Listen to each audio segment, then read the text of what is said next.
All right, Shalom Israel. Check online real quick. Let's see if this is on. And I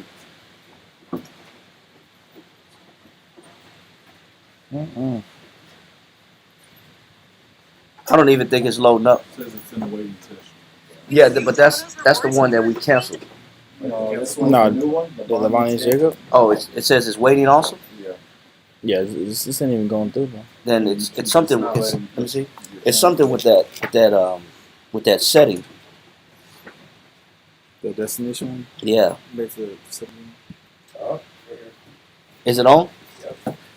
You see it? Yeah. Yeah. That's the most high. Cool. Okay. All right. Yep. We're good to go. All right. So if we're live, Salakia for that. We have a little slow internet going on right now, so it's hard. We're having a hard time streaming this. But let's see if this is on right now.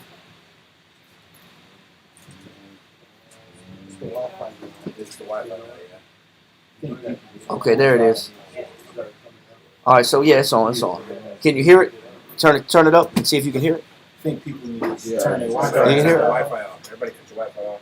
Sorry. It's starting to stop. Somebody's Wi-Fi is on. Come on. I'm sure I got a Wi-Fi. I doubt I do it. Yeah, we're just gonna give it. We're gonna start up. We're just gonna give it about 2 minutes. We're just gonna wait to make sure that the Wi-Fi signal is strong.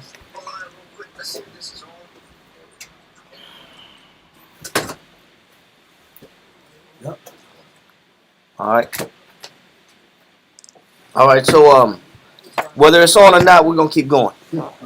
All right, let's go ahead and keep going. Let's get back to where we was at. Yawab, you had a verse. You had Galatians, right? 1:15. Yeah, Galatians 1:15. Read that. Galatians chapter 1, verse 15 and 16. Read that. It says, "But when it pleased the Most High, who separated me from my mother's womb, Go and ahead. called me by his grace, to reveal his Son in me, that I might preach him among the heathen. Go ahead. What did Paul say? Read on. Immediately I conferred not with flesh and blood." So do we understand? Read through it one more time. Just read through it. Don't pause. I'll let you know when to pause. Just read through it.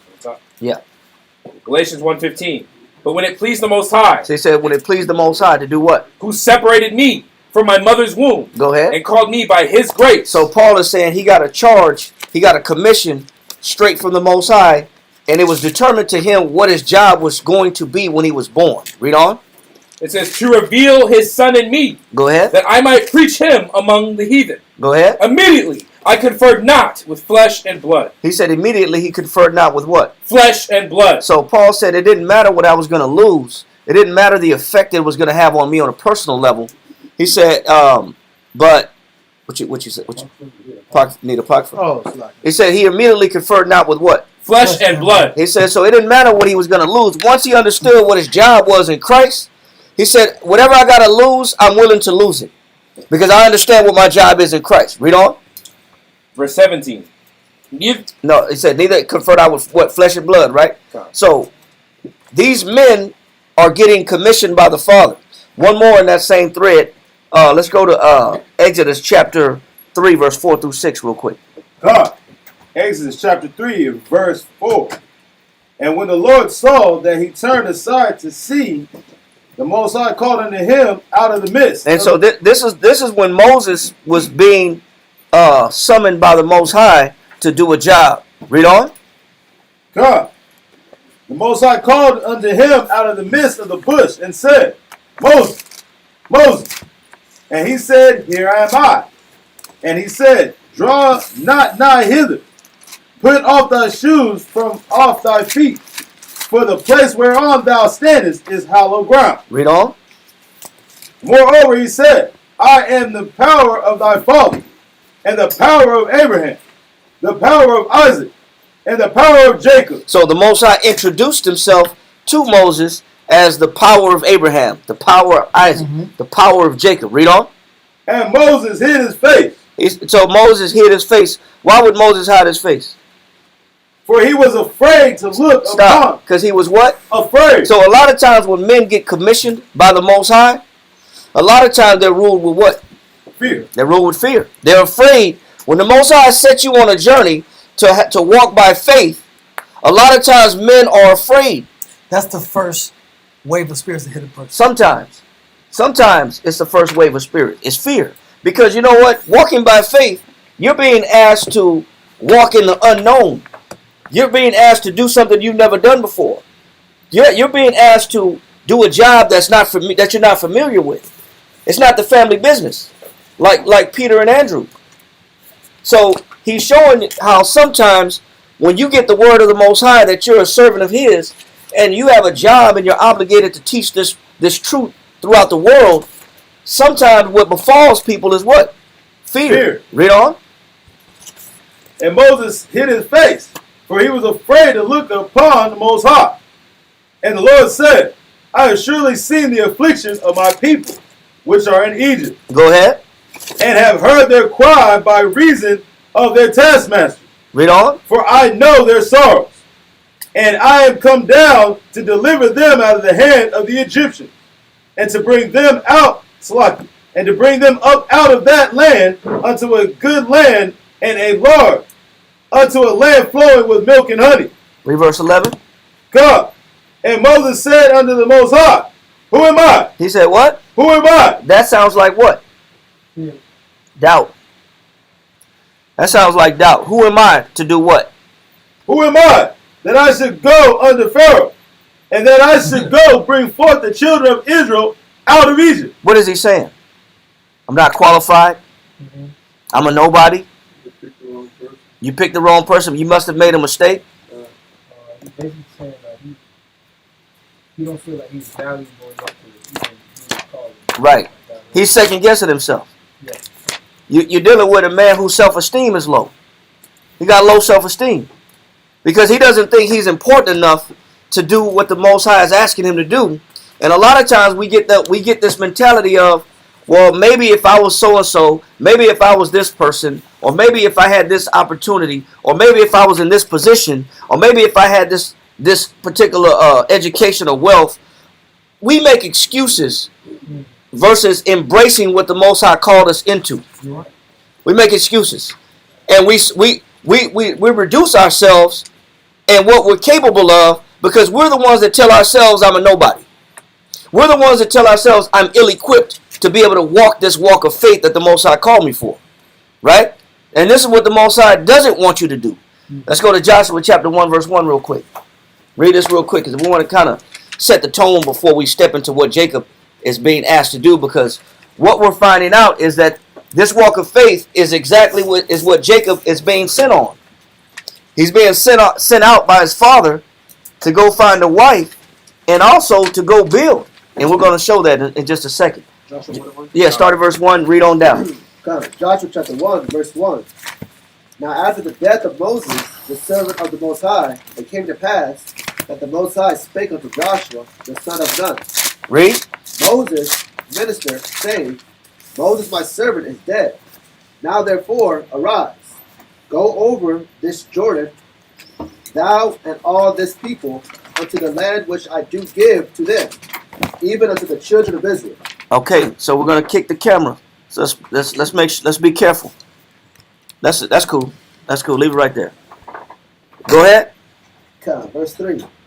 Every place that the sole of your foot shall tread upon. So the Most High is giving Joshua guarantees. Every place that your foot treads upon, read on. That have I given unto you, as I said unto Moses. He says, you don't have it as of yet, but you will get it. And what you have to understand is that a lot of times when the Most High commissions you to walk on a walk of faith, He's giving you a promise. You may not inherit or see the end result or the latter end of the finished product as of yet, but what the Most High does give you that you have to hold on to is His word. He gives you His word that I'll take care of you. He gives you His word that I'm not going to leave you hanging. He gives you His word that He's not going to leave you down and out. So you have to hold on to the fact that the Most High made a promise to you when you're walking in a walk of faith, because you don't have the prize or the victory tangible in your hands as of yet. Read on. Verse 4. For the wilderness and this Laban, even unto the great river, the river Euphrates, all the land of the Hittites, and unto the great sea, toward the going down of the sun, shall be your coast. Read on. There shall not any man be able to stand before thee all the days of thy life. Read on. As I was with Moses, so will I be with thee. I will not fail thee, nor forsake thee. He said, I will not fail thee, nor what? Forsake thee. So you got to hold on to a promise that the Most High is not going to leave you hanging. So you don't know what you're about to engage or walk upon or stumble upon, but you just got to hold on to something that the Most High told you that he was going to do. And for the fact that he made a promise should be your strength. His promises should be your strength. Read on. God. Be strong and of good courage. That's why I said when you're walking in a new life of faith in Christ, you got to walk how? Be strong and of good courage. He said you got to be strong and of good courage. You have to have courage. You have to have faith that the Most High is going to take care of you and he's with you and you're not alone. Read on. For unto this people shalt thou divide for an inheritance the land. All right, so now let that go. And now let's go back to where we are in Genesis chapter 28 and pick back up with this on this same theme that we're reading about, that the Most High is giving Jacob an obligation and a duty and a job. And we're going to find out that when the Most High picks men to do this walk, to live this life, you got to be strong, you got to have courage, and you got to hold on to the fact that he made a promise to you that you're going to be okay. And this theme is going to come back up later on in class. Read that. Who got it? 28:1. Who got it? My Waller had it originally. Genesis chapter 28, verse 1. Go ahead. It says, And Isaac called Jacob, and blessed him, and charged him, and said unto him, Thou shalt not take a wife of the daughters of Canaan. Now a charge is a command. He gave him a command. Isaac gave Jacob a command. Do not take a daughter of the Canaanites. Don't do it. Read on. Arise, and go to Padanaram, to the house of Bethuel, thy mother's father, and take thee a wife from thence of the daughters of Laban, thy mother's brother. And the Most High and God Almighty bless thee, and make thee fruitful, and multiply thee, that thou mayest be a multitude of people. Stop. So what is he doing? He gave him a job, and he also gave him a blessing. Go to Ecclesiastes chapter 3, start at verse 6.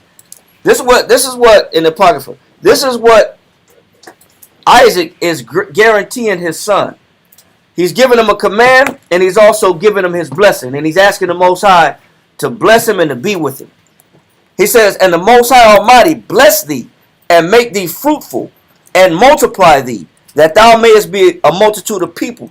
What he's saying is, I want the Most High to expand your lineage and your genealogy, and to create a whole people out of your loins. This is critical. Read this right here. Ecclesiastes chapter 3 and verse 6. He that honoreth his father shall have a long life. And you know what? It's important that you get your father's blessing. It's important that you get your father's blessing and your mother's blessing. Because the Most High is listening to and he's acknowledging their petitions. Read on. And he that is obedient unto the Most High shall be a comfort to his mother. Read down to verse 9. He that feareth the Most High will honor his father, and will do service unto his parents as to his masters. Honor thy father. He said he'll do service to his parents as to his what? Masters. As to his masters. Read on. Honor thy father and mother. He said honor thy father and what? And mother. Go ahead. Both in word and deed. That what? That a blessing. That a what? That a blessing. When you honor your father and your mother, what comes on you? Blessing. You get blessed. Because the Most High is backing up and supporting what they're petitioning, what they're asking for, what they're praying for. So he's saying that when you do these things, you got to do things in order. So when you do things in order, the Most High backs it up and he blesses what your parents say you deserve or you should be blessed in. And this is exactly what Isaac is telling Jacob. I'm charging you. I'm giving you an order. Don't take a woman from the land of Canaan. Last week, I think we kind of extensively went through why it was important that Jacob not deal with the Canaanite. One thing that we found out about the Canaanites is that their beliefs, their lifestyles, their mannerisms, they participate in a lot of sexual immorality. Their behavior, their diet, their customs, their traditions are in direct violation of the law, statutes, and commandments of the Most High. So therefore, we're not going to go back and duplicate that same class. I think last week was enough explaining the Canaanites. I think we're going to do a little bit more about what they believe in. But as far as their lifestyle, we made it loud and clear about what they believe in as far as incest, sodomy, sexual immorality. We're not going to repeat the same thing. But what he's telling them is make sure that you don't take no damn daughter of the no wife out of the daughters of Canaan. Read on. Honor thy father and mother, both in word and deed. Stop right there. Go. Let that go and go back to Genesis 28. Genesis chapter 28, verse 3. And the Most High Almighty bless thee, and make thee fruitful, and multiply thee, that thou mayest be a multitude of people. Go ahead. And give thee the blessing of Abraham to thee, and to thy seed with thee, that thou mayest inherit the land wherein thou art a stranger. Right. Now, it says, I want to get one thing, though. I want to get Genesis chapter 25 real quick. Because I want to show something.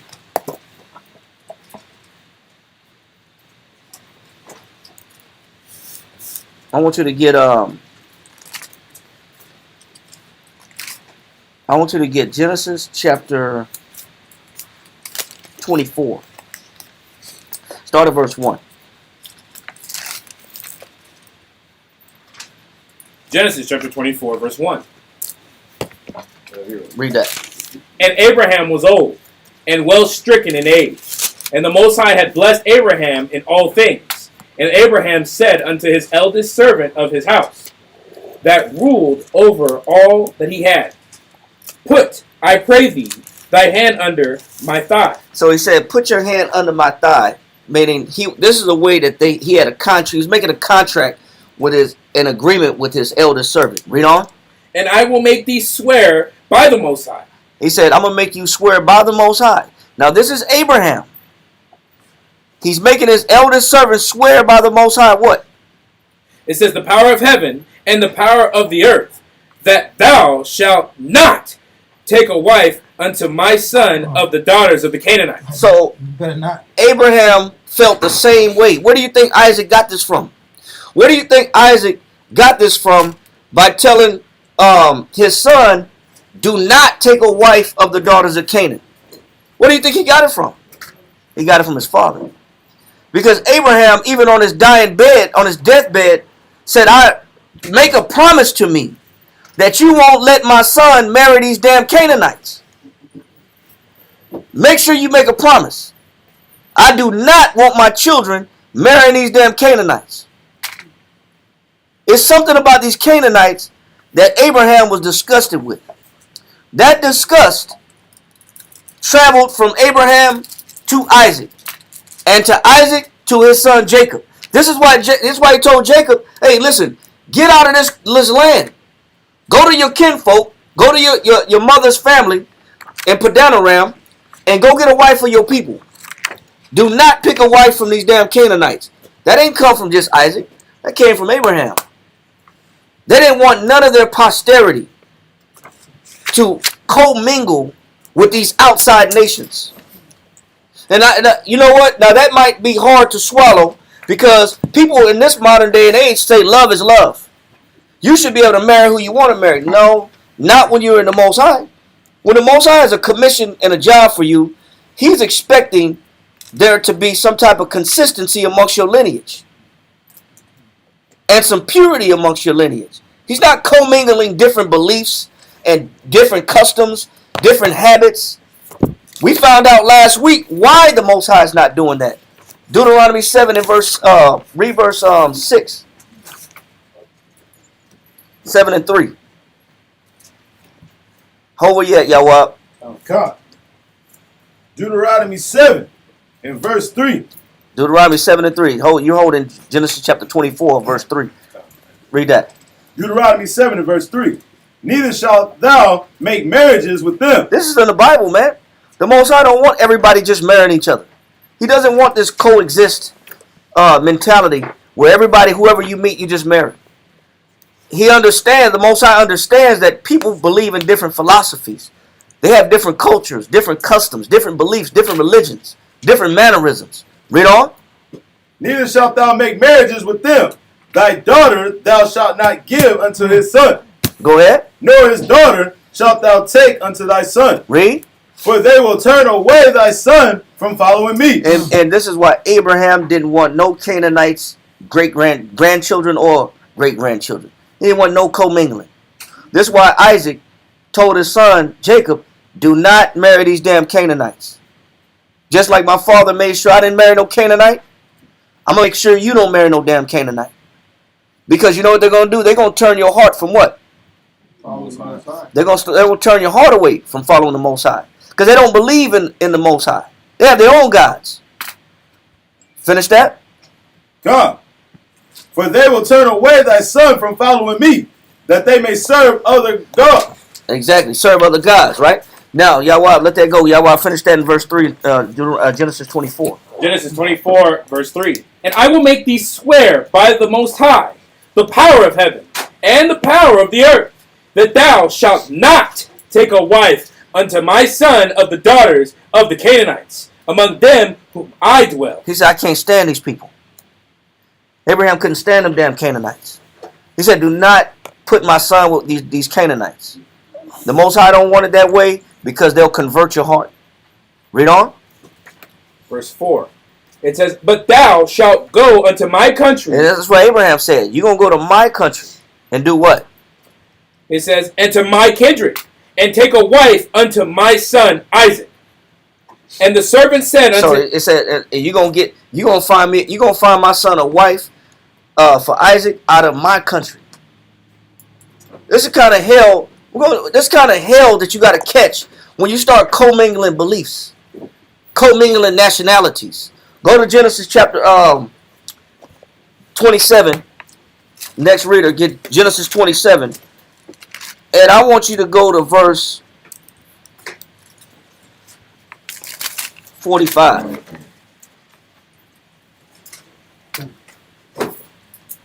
Genesis chapter 27, verse 45. Right? Yep. Until thy brother's anger turn away from thee. So this is when Esau wanted to kill Jacob. He said, "Stay here until your brother's anger go away." Read on. And he forget that which thou hast done to him. And until his wrath is pacified, because you hustled him out of a blessing. Read on. Then I will send and fetch thee from thence. He said, "Then I'll go get you." Read on. Why should I be deprived also of you both in one day? Read on. And Rebekah said to Isaac. And Rebekah told Isaac what? I am weary of my life. And Rebekah told Isaac. He said, "I am weary of what? My life." Now Rebekah is the mother of Jacob and Esau, right? Sure. Now, she told her husband, what does it mean when she said, "I'm wearied of my life"? Worried about getting killed? Huh? Worried about getting killed? Mm-mm. She said wearied. Tired. When somebody's Tired of what she's going through. she's exhausted, meaning let's find out what she's exhausted from. Read. I am weary of my life because of the daughters of Heth. He said because the daughters of Heth, because Esau married some Canaanites. Oh my God! So that was the issue that really was stressing her out. She said, "I'm sick, man. I'm sick and tired." What were they doing to make her get like that? Why would a mother get sick and tired of some in-laws? She said, "Man, I'm weary of my life. Man, I'm sick. I'm sick and tired of these." I can't even say. I'm gonna say Hethers instead of because they was the daughters of Heth. So I'm gonna call her some Hethers. I'm sick of these Hethers because what's up with these women? These newly married women that Esau went and got. Esau went and got some Canaanites. Just because. And so his mother was like, look, I'm tired of these, man. Read. God. If Jacob take a wife of the daughters of Heth, such as these. He said, if Jacob, my son, take a daughter of Heth, like these women right here that Esau got. Read on. Which are the daughters of the land, what good shall my life do me? Damn. She said, I'd rather die than both my sons Had to live through that. gotta live and marry into these damn Canaanites that live in this land. She was up to here with Esau's wives. They must have got under her skin. They must have been some trash women. They must have been some sorry women, man. There must have been some trash. There had to be some trash. Bro. No, listen, bro. They had to be some trash women. And this is why it's important that you get your parents' blessing. Because your parents are looking out for what? Yeah, they looking out for you. They're trying to save you from some trouble. They're trying to help you out. It's not just, just nagging. You just keep nagging me, trying to pick the people I fall in love with. No, you may not see what I see. I'm trying to help you pick an adequate spouse that's worth something. But if she said, if Jacob is bad enough that Esau got him, but if Jacob married one of these women, she said, what good is my life? Read on. Verse 28. Yeah. 28. Chapter 28. Yeah, 20. You in 27, right? That was 46. Yeah, read 47. I mean 46. Finish that one more time. 46 on the top. Yep. Okay. And Rebekah said to Isaac, I am weary of my life because of the daughters of Heth. If Jacob take a wife of the daughters of Heth, such as these. But they had to be. They had to be on some. You know where they weren't. Them Canaanites, bro. They weren't handsome. They were enhancing. Like people do now. Well, the Canaanites believe in everything. So and you know they was cooking swine. Yeah. You know they was cooking swine. Well, he married the queen. He married the princess. So she was going to be the queen of the heathens, huh? You couldn't tell her nothing. Nah. Plus, she had her own customs, man. Yeah. You trying to bring up how you raise your Canaanite children, and you think I'm okay with raising my children the same way you raise your Canaanite children. It don't work like that. So you have to understand why Isaac was like, listen, man, you got to get out of here. You got to go get your wife of your mother's people. You are not marrying these women around here.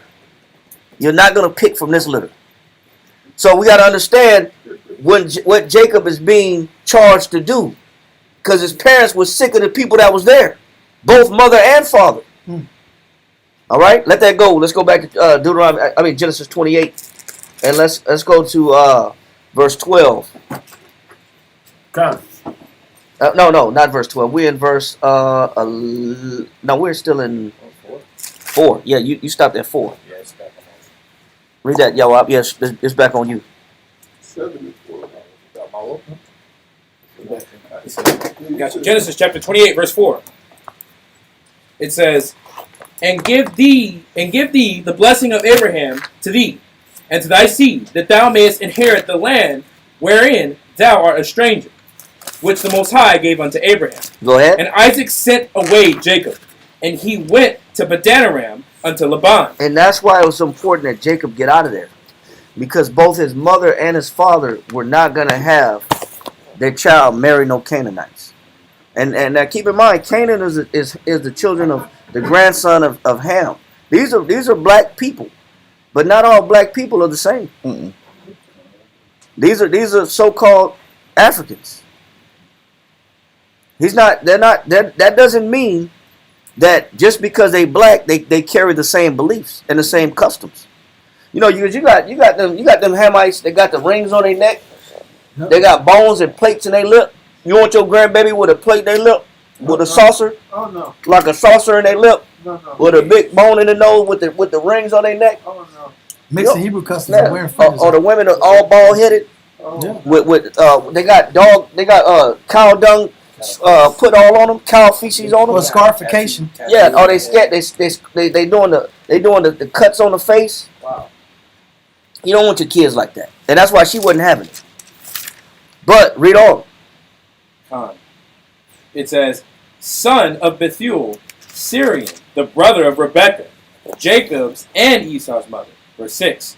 When Esau saw that Isaac had blessed Jacob and sent him away to Padanaram to take him a wife from thence, and that as he blessed him, he gave him a charge, saying, thou shalt not take a wife of the daughters of Canaan. But what did Esau already do? He already had one. He already had a wife of Canaan. But then when he saw that his parents wasn't with him, what did he do? Read on. It says, and that Jacob obeyed his father and his mother. And Jacob followed his father and mother. What didn't Esau do? Obey his father and his mother. So what happens when you don't obey your father and mother? Go back to Ecclesiastes chapter 3 and verse 16 in the Apocrypha. Ecclesiastes chapter 3 and verse 16. Come. He that forsaketh his father is as a blasphemer. As a what? As a blasphemer. So this is how you know Esau was a what? Blasphemer. He was a blasphemer. You know why? Because this man wouldn't follow who? His father. His father and his mother. This how you know. This how you know Esau who he is, and you could tell by his character, his nature, what kind of man he was. It wasn't like he didn't know his mother and father didn't like the people of the land. He didn't give a damn.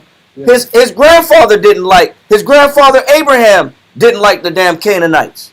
So why would he go get the children, the daughters of Heth, and bring them in the family, and then bring them in the family? And then when he saw that Jacob followed his father's commandments and said, you know what, go out of here, get out of here, don't marry no woman from this land, go to Padanaram of Syria, and go get a wife from there. And the crazy idea is that we know the firstborn naturally gets the birthright. Yep. So when they pass away, and he's the first one. But you know, you think they're gonna leave their inheritance to them Hamites? No. Well, they ain't having that. All their work. Finish that. All that work for what? Read. Come. He that forsaketh his father is as a blasphemer. Read. And he that angereth his mother. And he that angereth his mother. Read on. Is cursed of the Most High. Is who? Is cursed of the Most High. Why would you disrespect your parents like that and go marry some off-brand pagans that drive your mother crazy? That drive your mother sick. Make your mother sick. Why would you do that to your people, to your family, to your mother and father? That's why the Most High gotta smash them. This is Esau though. Go back and finish that in Deuteronomy chapter 28. Genesis 28 and verse 46. 6, not 46, 6. Genesis chapter 28, verse 6. It says, when Esau saw that Isaac had blessed Jacob and sent him away to Padanaram to take him a wife from thence, and that as he blessed him, he gave him a charge, saying, thou shalt not take a wife of the daughters of Canaan. And he saw that Jacob got blessed. He got a blessing from being obedient. He got his father's blessing because he was obedient. Esau was not obedient. Esau was a blasphemer. He didn't see the good or the need to be in order. He operated out of compulsion and feelings and lust. Read on. It says, and that Jacob obeyed his father and his mother and was gone to Padanaram. And Esau, seeing that the daughters of Canaan pleased not Isaac his father. But you already got a wife for the daughters of Heth. You already got a Hamite. You already got a Canaanite. Now, so what was the next recourse that Esau tried to do next? Read on. Verse 9.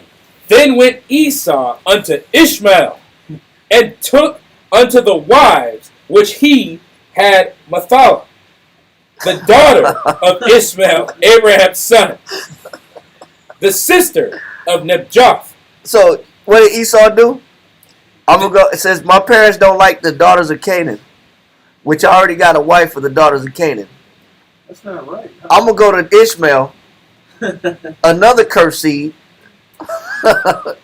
and because I see the blessing that he got, and he got my father's blessing, so I want that blessing. So I'm gonna be a copycat, and I'm gonna do what he did. So I'm gonna go to Ishmael, and I'm gonna go get me a child from the daughters of Ishmael. Two wrongs don't make a He made a right. business. He made a business move. That was a business move, because in his mind, I got to get me a blessing somehow.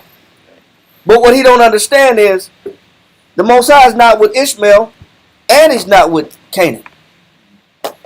You just doubled up and doubled down the wrong way. Right.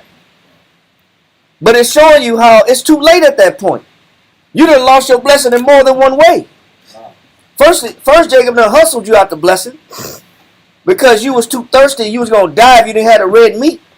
And then now you lost it because you don't follow your parents' order anyway. You ain't gonna get their blessing anyway.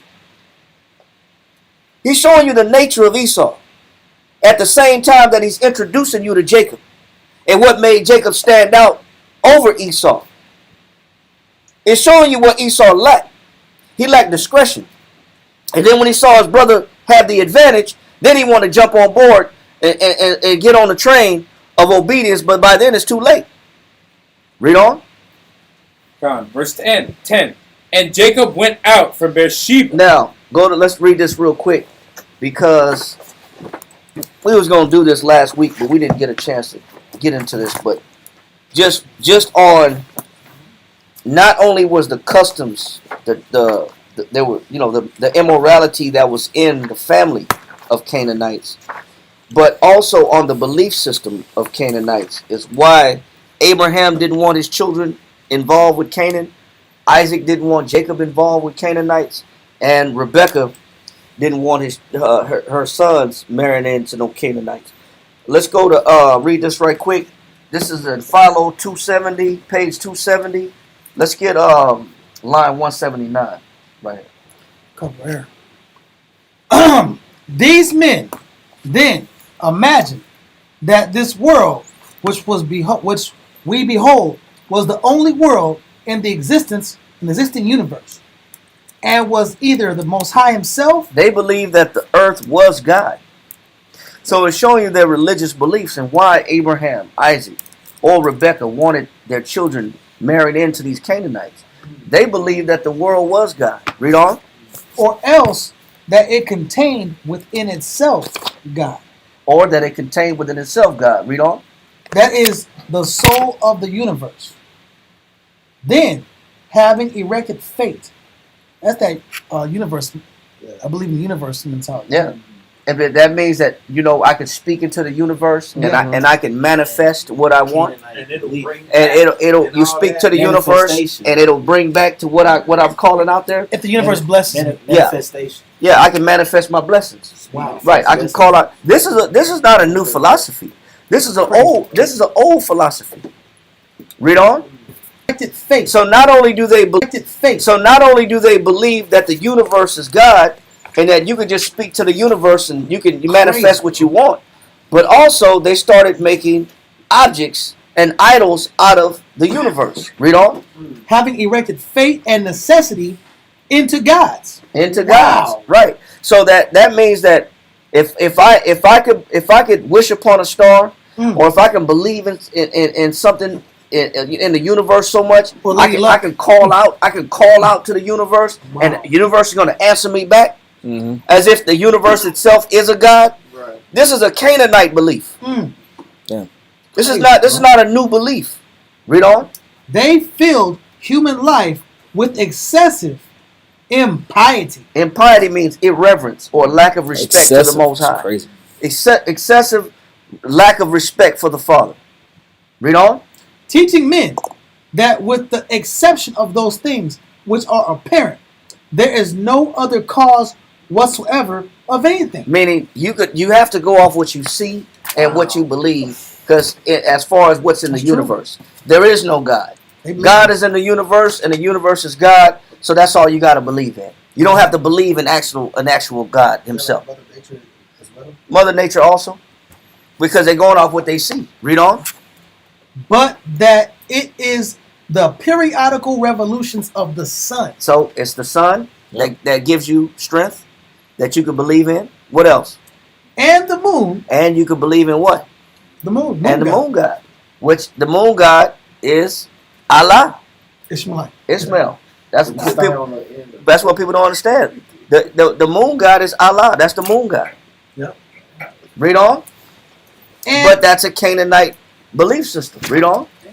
And other stars. Which we know all the nations believe in the stars. Yeah. Yep. All the nations have a pantheon of gods that are associated with the stars. Mercury, Mars, Jupiter, all these are gods. Whether it's Sirius, whether it's Roman, whether it's Greek, whether it's Norse mythology, whether it's Saturn, Celtic, they all believe in gods. Read on. Which distribute good and evil. And it's the stars. Wow. Sun, moon, and stars that distribute what? Good and evil. Or it's the universe that distributes what? Good and evil. Go ahead. To all existing beings. So that's who you depend on to take care of you. Your flocks, everything. Your flocks, your whether you have children, whether you're fruitful, whether you make money, you have to pray to the universe. See, this is a Canaanite custom that Abraham didn't want his children a part of. Isaac didn't want his children a part of. Neither Rebekah wanted their children a part of. They wanted their children to believe in the Most High power. Hold that real quick and jump down. I want you to jump down to line 182 right here. Line 182. On which account, even though it may be said somewhere in the declaration of the law, the Most High is in the heaven above, which we know it says that in the scripture. Read on. And in the earth beneath. Go ahead.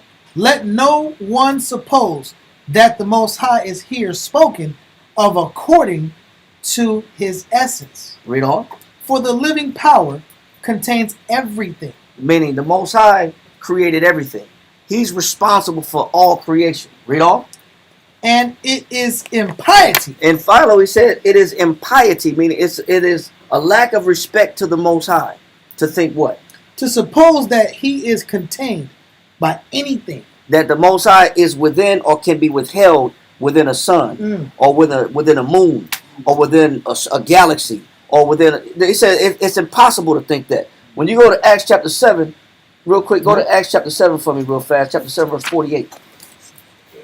It's a disrespect to the Most High and the expanse of his power to believe that the Most High dwells as a solar object, a celestial object.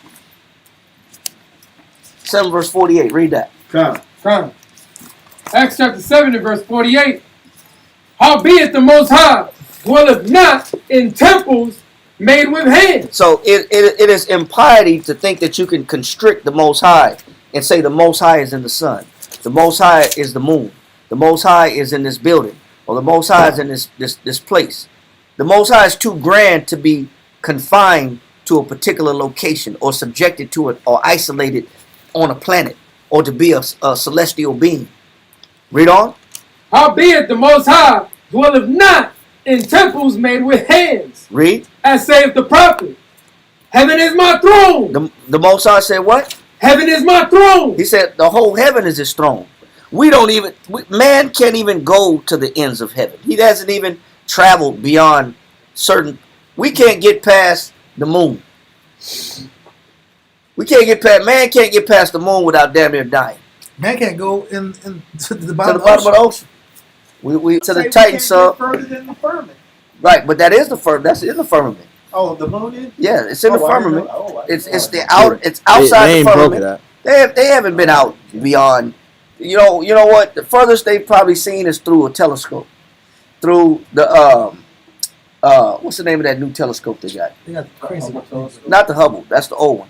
They got the new one, the James Webb telescope, which is they're just getting photos of new galaxies. They're picking up new photos of new galaxies. They don't even know what's in the whole heaven. The Most High said the heaven is my what? Throne. Heaven is his throne and earth is Go ahead.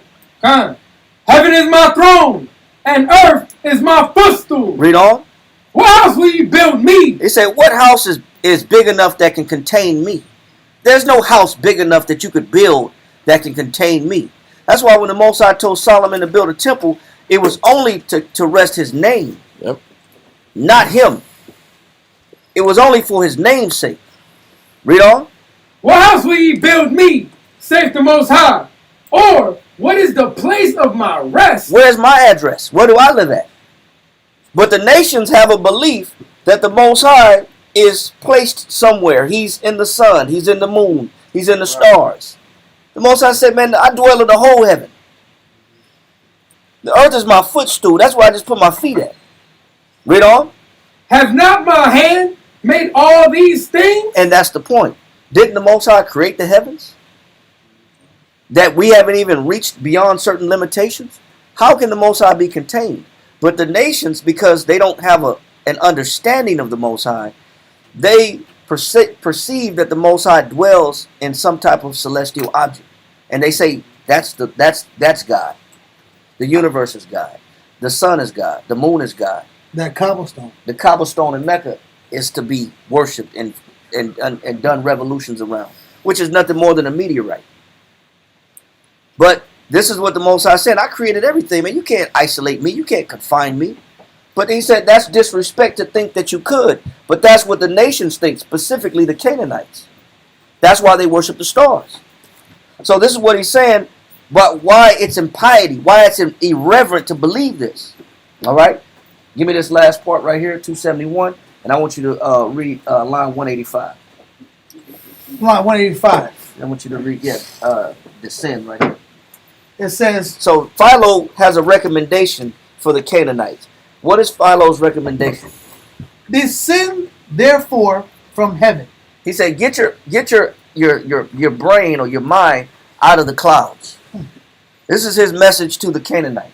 He says you should descend away from the heavens. Stop looking at the heavens to worship a figure. Because you can't contain the Most High. He's not in one thing. He said, get your head out of the clouds. Read on. And when you have come down, do not, on the other hand, employ yourselves in the investigation. So he said the problem with men that don't believe in the Most High is if they can't find the Most High in the heavens, then they start digging down in the earth looking for the Most High. Then we're going to the permafrost and try to find the origin of life in the permafrost. Then we're going to the bottom of the ocean to find out is there life that's born in the bottom of the ocean. We're gonna drill journey 10,000 feet to the core of the center of the earth to find out if there's living organisms. We're going to find the origin of life. If they can't find it in the stars, he said men are going to start digging down into the ground and going into the ocean to try to figure the Most High out, which is still a sign of unbelief. Read. It says, do not employ yourselves in the investigation of the earth and the sea and the rivers and the natures of plants and animals. Now we're going to look at God and plants and animals because we got to find out where God is. Read on. But rather, he said, but this is what the Canaanites should do, that they would never do. This is the difference between the children of Israel versus the other nations. He said, but rather do what? But rather seek to become acquainted with yourselves. He said, seek to become acquainted with who? Yourselves. Why don't you master yourself first? Before you try to look and observe and what's going on and try to use the celestial signs for fate, for prosperity, why don't you try to figure yourself out? Why don't you solve your own problems? That's crazy, bro. Why don't you dig inside the inner man? And this is why we have a lot of classes that deal with the inner man. Let's deal with your problems. Let's deal with your issues. Let's deal with your nature that you possess. Let's find out what's off about you versus trying to look to the stars to figure something out. What is your problem? People got to get their head out of the clouds and start looking at fixing themselves. What am I addicted to? What am I attracted to? What do I misperceive on a regular basis? How do I look at life? How do I look at people? What is my judgment based upon? Is it based upon spiritual discernment or is it based upon my lust? Why don't you look at yourself? And that's what we have the scriptures to do. To identify what's wrong with us. No, we're going to the moon. But we'd rather go to the moon than to look at us. We'd rather read horoscopes and read palms than to read my own problems. We'd rather read some tarot cards and roll dice and take chances and scratch lottery tickets than actually find out what the hell is my problem. Like you said last couple times, rather go in the liver. Well, yeah. Because the Greeks were heavy into that. The Greeks were heavy in reading the liver, which is necromancy, and which is still divination. It's a form of divination. Reading what? Reading the liver is a form of divination that Dawei is referring to that the Babylonians used to do. The Greeks got it from the Babylonians. And the Babylonians also shared that same way of trying to find out their fate by using sticks, bowls of water, staring into bowls of water, staring into a mirror, reading the flight of birds, or reading an animal's liver. So all this was forms of divination to bypass as a backdoor way of gaining success versus going to the Most High, finding out what my problem is. You'll find it probably in Ezekiel, right? Yeah, it's like 21 and 21. Yeah, 21. We ain't got to go there, but that's the point. We always want to back. That's why we go to the palm readers. We'll go to the Herbaletians. We'll go to some witch doctor. We'll go to some brujeria, santeria. We'll go to a babalao. We'll go somewhere to try to find a backdoor approach to get answers, versus actually going to the Most High in the Bible. That's crazy. We'll go pay somebody to read a palm and say, man, tell me what my long lost lover has a word for me on the other side. I need a word from them on the other side. Or I want to speak to my grandma. They get millions of dollars for doing that. Yeah. Or I want to know am I going to be reconnected with my long lost love? Yeah. You know, so people because they don't go to the Most High, they seek alternative sources to fix their problems or to get answers. And this is why he said this is why even Philo is saying, he said, man, listen, why don't you look at yourself? Why don't you find out what your problem is? You'd rather read the stars and read your horoscope than find out what the hell was wrong with you. Why don't you correct your nature? That's what he's saying. Finish that right there.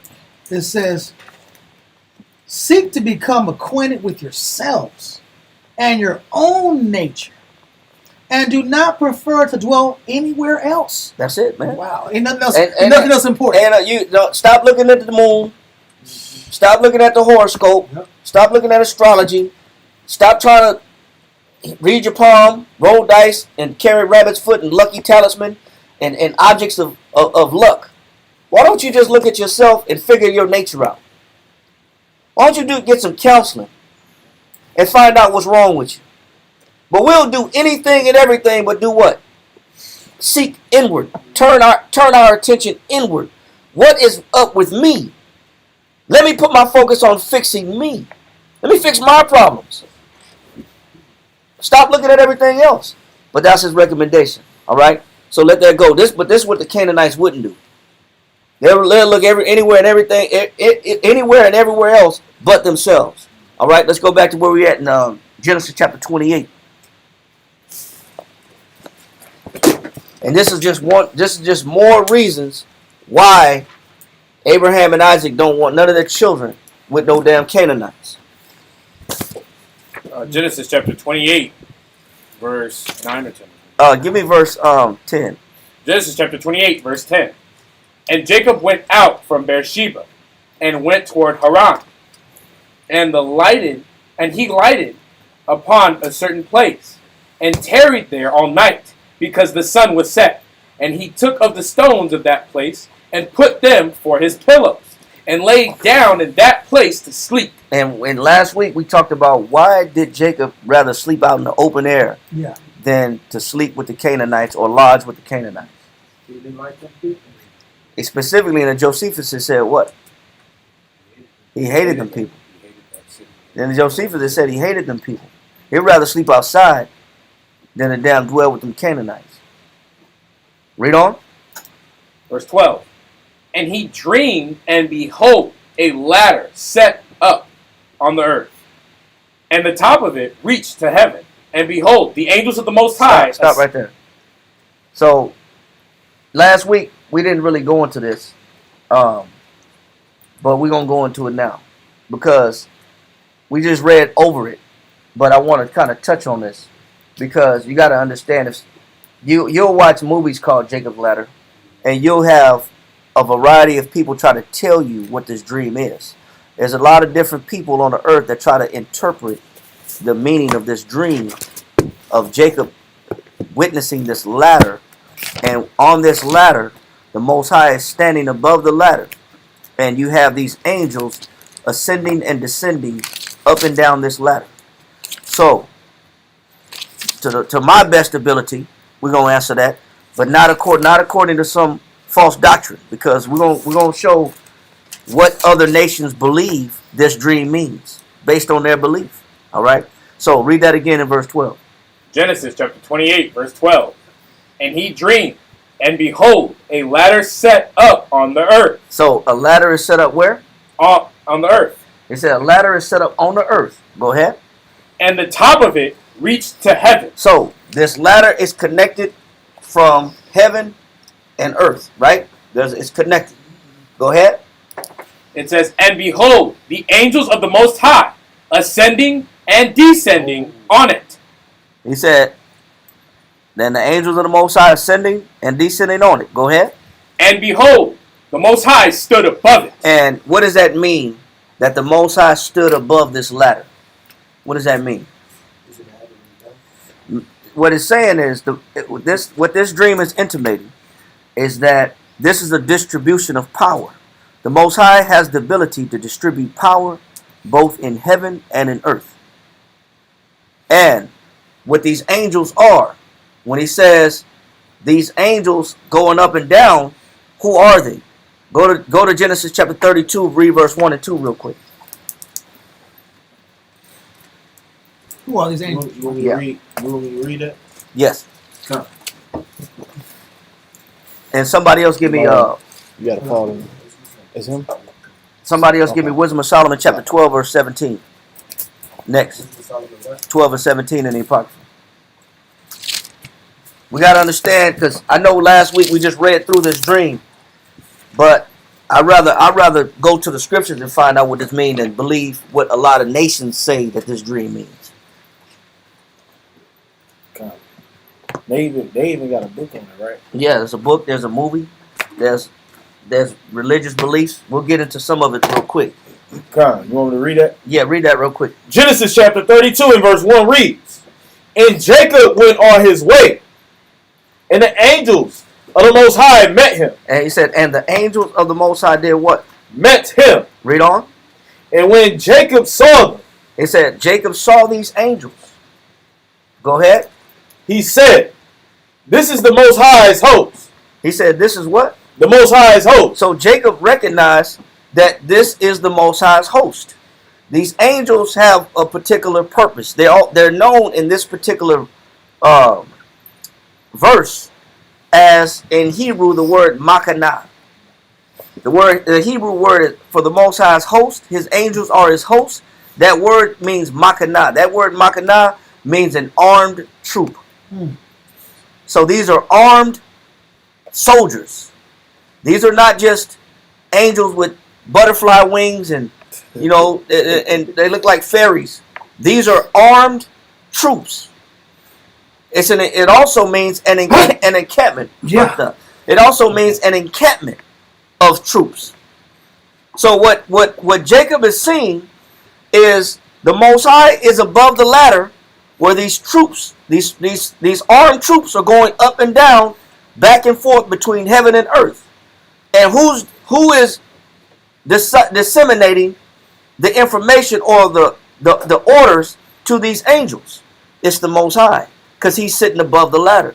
It's they're operating on the Most High's command. They're coming back and forth from heaven and earth upon the Most High's command. Yes, sir. So it's not that idea of this independent power, this angel right here, they're independent of God. Not worship like the Catholic Church will worship angels. They'll worship Michael.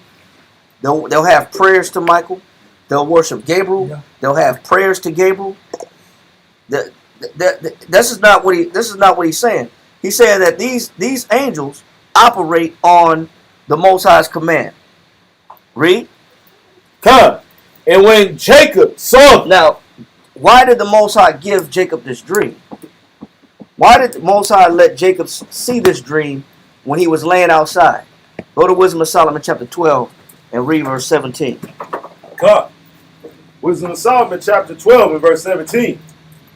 For when men will not believe that thou art of a full power. It says, for when men will not believe that thou art of what? Of a full power. Go ahead. Thou showest thy strength. He says the Most High will demonstrate his strength. Why did Jacob have this dream of the Most High sitting above the ladder and the angels going back and forth? Read on. Come. And among them that know it, thou makest their boldness manifest. So, if you understand what he's saying, sometimes when men are doubting what they're asked to do, the Most High will give them something of reassurance, a sign of reassurance for them to believe even that much more. So what the purpose of this dream was is to solidify any doubts that Jacob would have, that the Most High is with him. Because remember, we read earlier, when the Most High called Moses, what did Moses say? He said, I'm what? I'm afraid. Who am I? He said, first he said, I'm afraid. He said, I'm afraid to look. He wouldn't even look at. The Most High called him and said, Moses. He said, I am the God of your father Abraham, Isaac, and Jacob. He said Moses was afraid to even look at him. So, here I am. he said, yeah, here I am. But then he said, who am I to do this job, that to bring the children of Israel out of Egypt? So he had what? He had doubt. So sometimes the Most High has to show men something to eliminate their doubt. The Most High will give signs and wonders to take away a person's doubt when he called them to do something. So when Jacob is in this position, he's having this dream, and the Most High is revealing these things to him. Because when you look at what he said in Deuteronomy 32, he said, man, look, that's the Most High's army. That's all the Most High did was show him his angels. And that was it. Read Genesis 32, 1 and 2 one more time. And then hold that where we at in Wisdom of Solomon. Genesis chapter 32 verse 1 reads, and Jacob went on his way, and the angels of the Most High met him. And when Jacob saw them, he said, this is the Most High's host. So the Most High revealed to him his army. Later on in verse 32. And he said, man, that's the Most High's army. The Most High does that sometimes. The Most High will interject in your life and bring angels in your life to eliminate doubt. There are signs that the Most High will give you to help you along the way to know that he's with you.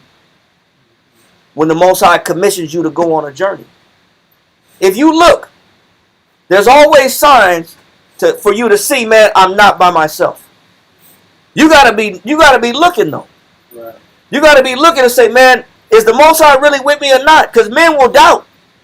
Right. Men will be called for an obligation and a job, and they still got doubt in the back of their head. Man, I don't know if I'm worthy of being called to do the work of the Lord. I don't know. I'm not smart enough. Maybe I'm not. I don't know enough. Maybe I done made too many mistakes in my life. People will doubt the calling that the Most High has for them. So what does the Most High do? He sends little things, and he drops crumbs along the way to let you know I'm with you. When Jacob saw them angels disappeared. But they served a purpose. And now let's finish that in Wisdom of Solomon one more time. Chapter 12, verse 17 and 18. God. Wisdom of Solomon chapter 12, verse 17. For when men will not believe, He says, and this is how you know. He said, for when men will not believe, read on, that thou art of full power, what does the Most High do? Read. thou showest thy strength. He said he has to show them his what? Strength. So what did he show Jacob? He said he showed him those angels. He said, man, them angels, man, that's the host of the Lord. Probably armed. They were armed. Yeah. You know what? So the Most High, he did that. He showed Jacob those angels so he could demonstrate his power. And also he could reassure Jacob not to be afraid. We need that sometimes, man. Sure do. We need that a lot. We need signs to know that we're on the right path. Otherwise, we'll quit. How encouraged would you be if you saw that, oh man, God will send me. So sometime at your lowest moment, the Most High send you a sign or a phone call. Right. Or you will hear a word of advice from somebody. And you say, man, I needed that. Man, you was like an angel today. Because, man, I was about to quit and go crazy. I was about to give up and give it. I was about to leave. But it's always something. If you pay attention, the Most High will reassure you you're not alone. We do need that. Because when life is when the Most High set you on a course, you're on a course of faith.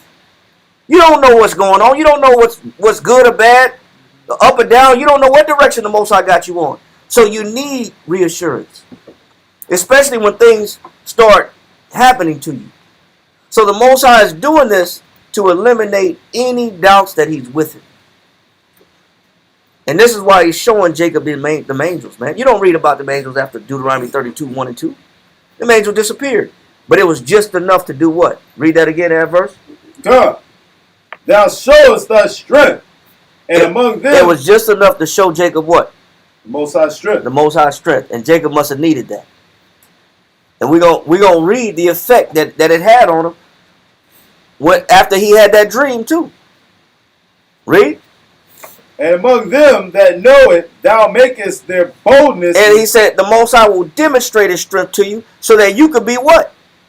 Bold. So you could be bold. That's why he told Joshua, only be thou strong and of good what? Courage.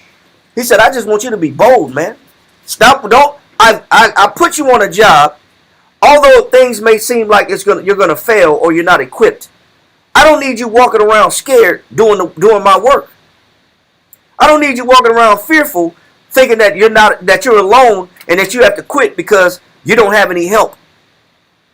That's why he told Jacob, hey man, only be thou strong and of good courage. The Most High wants you to be bold when he give you a commission, even if you don't really know what the end result is going to be. Finish that? Come.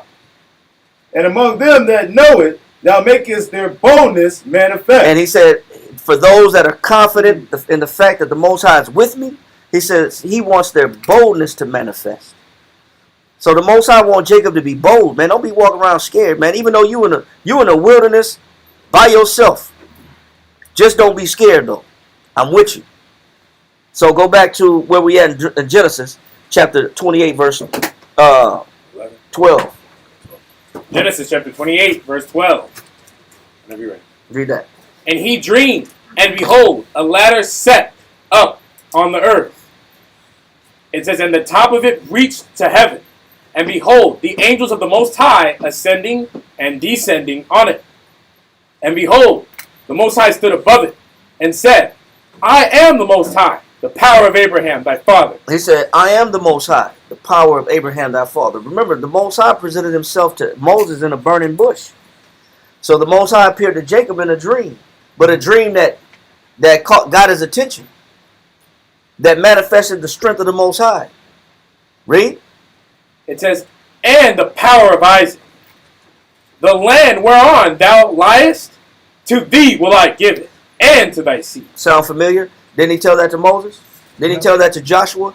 Every place that the sole of your foot touch shall be yours. All the way to the west, to the going down of the sun. He said, all this is going to be yours. He gave Joshua a promise. He made Moses a promise. He made Jacob a promise. Read on. Verse 14. And thy seed shall be as the dust of the earth, and thou shalt spread abroad to the west, and to the east, and to the north, and to the south. And in thee, and in thy seed, shall all the families of the earth be blessed. And, behold, I am with thee, and will keep thee in all places, whither thou goest, and will bring thee again into this land. For I will not leave thee. He said, I will not what? I will not leave thee. I will not leave you. Until I have done that which I have spoken to thee. He said, I'm not going to leave thee until I've done what I promised you. I made you a promise, and I'm not going to leave you until I fulfill my end of the bargain. So there's no need to fear. There's no need to fear. So what the Most High was giving Jacob with this dream is reassurance. What the Most High was giving Jacob with this dream is confirmation that he's on the right path. Sometimes we need that. So don't let anybody tell you, like, when you read about Jacob's ladder, some religions will take this situation in the Bible and they'll put a twist on it. I want you to read this for me. Read this right quick. Just read this in Islam. This what Muslims try to do with this situation. In this particular verse in the Bible. This is what Muslims will take the Bible, and if you don't read the Bible, they'll take the Bible and twist the meaning. And they'll give it a whole new meaning. Read that right there. In Islam, Jacob, Arabic, Yaqub, is revered as a prophet and patriarch. Muslim scholars drew a parallel. He said they try to draw a parallel from that dream that Jacob had. Read on. Between Jacob's vision of the ladder and who? And Muhammad's. So you see that? See that? You see how they try to take a Bible verse and they try to twist it to fit their religion? Mm-hmm. Right. That has not this dream that Jacob had has nothing to do with Islam. Nothing. This dream that Jacob has nothing to do with Muhammad. Nothing. Muhammad came 600 years after Christ. A little late. He's super late. It has nothing to do with being a Muslim. But if you let these other nations try to take the Bible and twist it, they'll try to format this dream and make it fit their religion. God. He said they'll try to draw a parallel between what Jacob and the Most High had going on, which was confirmation that the Most High was with him and that he was in control and that it was the Most High that was responsible for the distribution of power. And they'll take that and twist it and say, well, that was Muhammad. In particular, what? Read on. It says, and Muhammad's event of the Miraj. Miraj, which is what? The ladder of Jacob. I don't know. That Miraj means ascension. Belief took a single night or year round. That Miraj is that journey. Is a night journey. So they saying that he ascended to heaven. Yeah. They're saying that the Muslim will try to say that Muhammad ascended to heaven on that ladder, on Jacob's ladder. But you gotta listen to the foolishness. It's crazy pictures. Yeah. Ascent of Muhammad to heaven. Yeah, but I want you to read this. What they said he did. He ascended into heaven, then what? Right here? No, right here. It says, he then ascended into heaven. It says, he then ascended into heaven. So they try to say that dream that Jacob had with the ladder was Muhammad going to heaven on a ladder and doing what? During the Miraj ascension. The Miraj, which means ascension. Yeah. Where he individually. So when he got to heaven, he did what? Individually. Did what? Read on. Greeted the prophets. Who? And what else? It says, and later spoke to God. And he said, they say he individually. Abraham, Moses, and Jesus. It said he individually spoke to Abraham, Moses, and Jesus. Come on, bro. Then talked to God. And then he talked to the Most High, man. Come on, bro. This is what Muslims believe. They'll take anything out of the Bible, twist it to fit their narrative. And got past the army of angels and went straight to heaven and had a council with Abraham, Isaac, and Christ. And then spoke to God himself. Read. You gotta read this to us. Oh. It said he talked to God about this. The conversation was about Right here. Yeah. Who agreed what? It says who agreed to lower the number of required ritual prayers. Remember, they call it salats, right? The prayers. Yeah. To what? From 50 a day. It says, so he said he said Muhammad was told when he was on this night journey during this ascension, which he stole the dream from Jacob's ladder, and said that God told him to take the number of prayers down from 50 a day to what? To only 5. To 5 a day. That Oh, and this is why Muslims pray what? This is why they pray 5 times a day. They pray 5 times a day based upon this false narrative that it was Muhammad that went up to heaven on Jacob's ladder on a magical beast, a mythical horse, with the human face. and then spoke to God, Christ, Abraham, and Isaac, and then God told him, take the number of prayers down from 50 to 5. All this is made up. That's why it's important that you understand the scriptures, because any religion will take the Bible and twist it to fit their narrative. This has nothing to do with, this dream of Jacob had nothing to do with no other nation. Matter of fact, he was on a journey to find a wife that wasn't of any other nation, let alone to take a dream that pertained to him and his power and twist it to a nation's religion. That's how you know how phony this is. So let's go back to where we at. Now I know we didn't bring this out last week, but we had to do it this week because, you know, we got to understand how other nations, pagan religions, will take anything out of the Bible and twist it. Genesis chapter 28. I thought you were going to go to a different one level, because they talk about how Jacob's ladder is when you eat a mushroom and you start seeing visions and having those vision quests. That's these entheogens. Yeah. And these astral projection. Yeah. And yeah, when you're using high powered hallucinogenics and DMT and all these other high powered mind psychedelics, and you're spaced out and you're mind traveling. Yeah. But this is all off of they take this initial meeting of the Most High and commission and guarantee of assurance that the Most High is giving Jacob, and making their own damn belief to it. Yeah. That's why you can't believe what you hear or what you see in other sources. You got to read the Bible. You got to stick to the Bible. People have you believe in any damn thing. All right, so let's go back in 28 and let's read that in verse. We're in verse 13 now. Genesis chapter 28, verse 15. And behold, the Most High stood above it and said, I am the Lord, or I am the Most High, power of Abraham thy father, and the power of Isaac.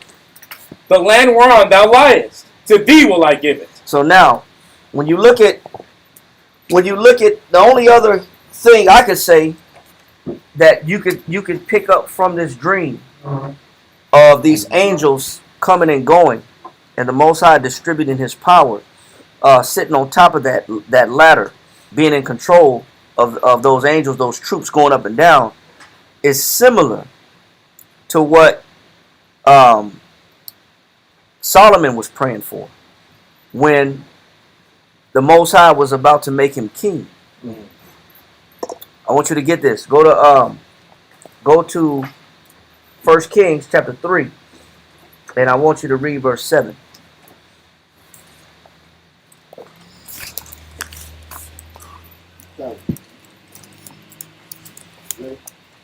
Hold on, let me get it. Verse 6. Yeah, you can read verse 6. 1 Kings 3, verse 6. And Solomon said, Thou hast showed unto thy servant David, my father, great mercy, according as he walked before thee in truth and in righteousness. He said, You showed my father mercy. Read on. And in uprightness of heart with thee. Go thou ahead. hast kept for him this great kindness. Go ahead. That thou hast given him a son to sit on the throne as it is this day. He said, man, you've kept your word to my father, because I wouldn't be here if it wasn't for the promise you made my father that you would keep somebody on his throne forever. So Solomon is acknowledging the blessing that his father received from the Most High. So what Solomon is asking for is that the Most High deal kindly with him also. Read on. And now, O Lord, my power, thou hast made thy servant king instead of David, my father.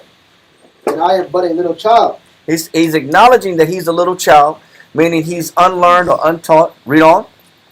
I know not how to go out or come in. He said, I know not how to go out or come in. When you see those angels going in and out, up and down, this is significant of learning how to lead, or it's an example of leadership. Learning how to go in and come out. The Most High is perfect in his power of knowing how to distribute leadership. What Solomon is acknowledging is, I don't know how to go in or come out. That has a meaning to it. What that meaning is, I'm insufficient in my ability to lead your people. I don't have the adequate power of leadership and knowledge of leadership like my father did.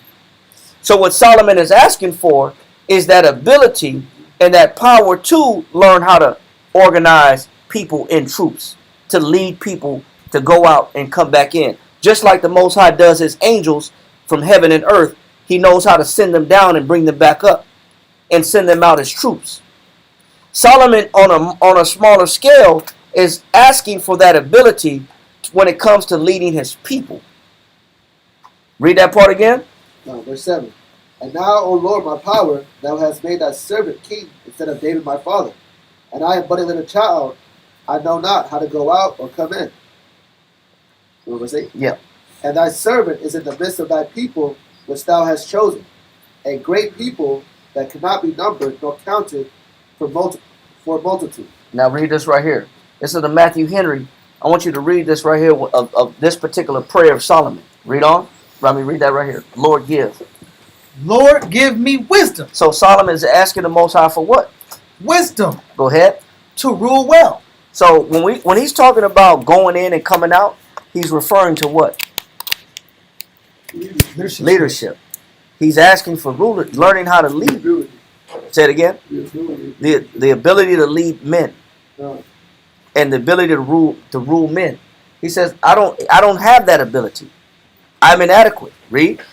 For they are a numerous people that will not be managed without much care. And they are thy people. He said, and they belong to you. Read on. Whom thou hast chosen, and therefore to be ruled for thee. And more wisely they are ruled, the more glory thou wilt have from them. He says, the more well that I learn how to rule them, the more glory you receive from them if I know how to rule well, if I learn how to rule them well. Read on.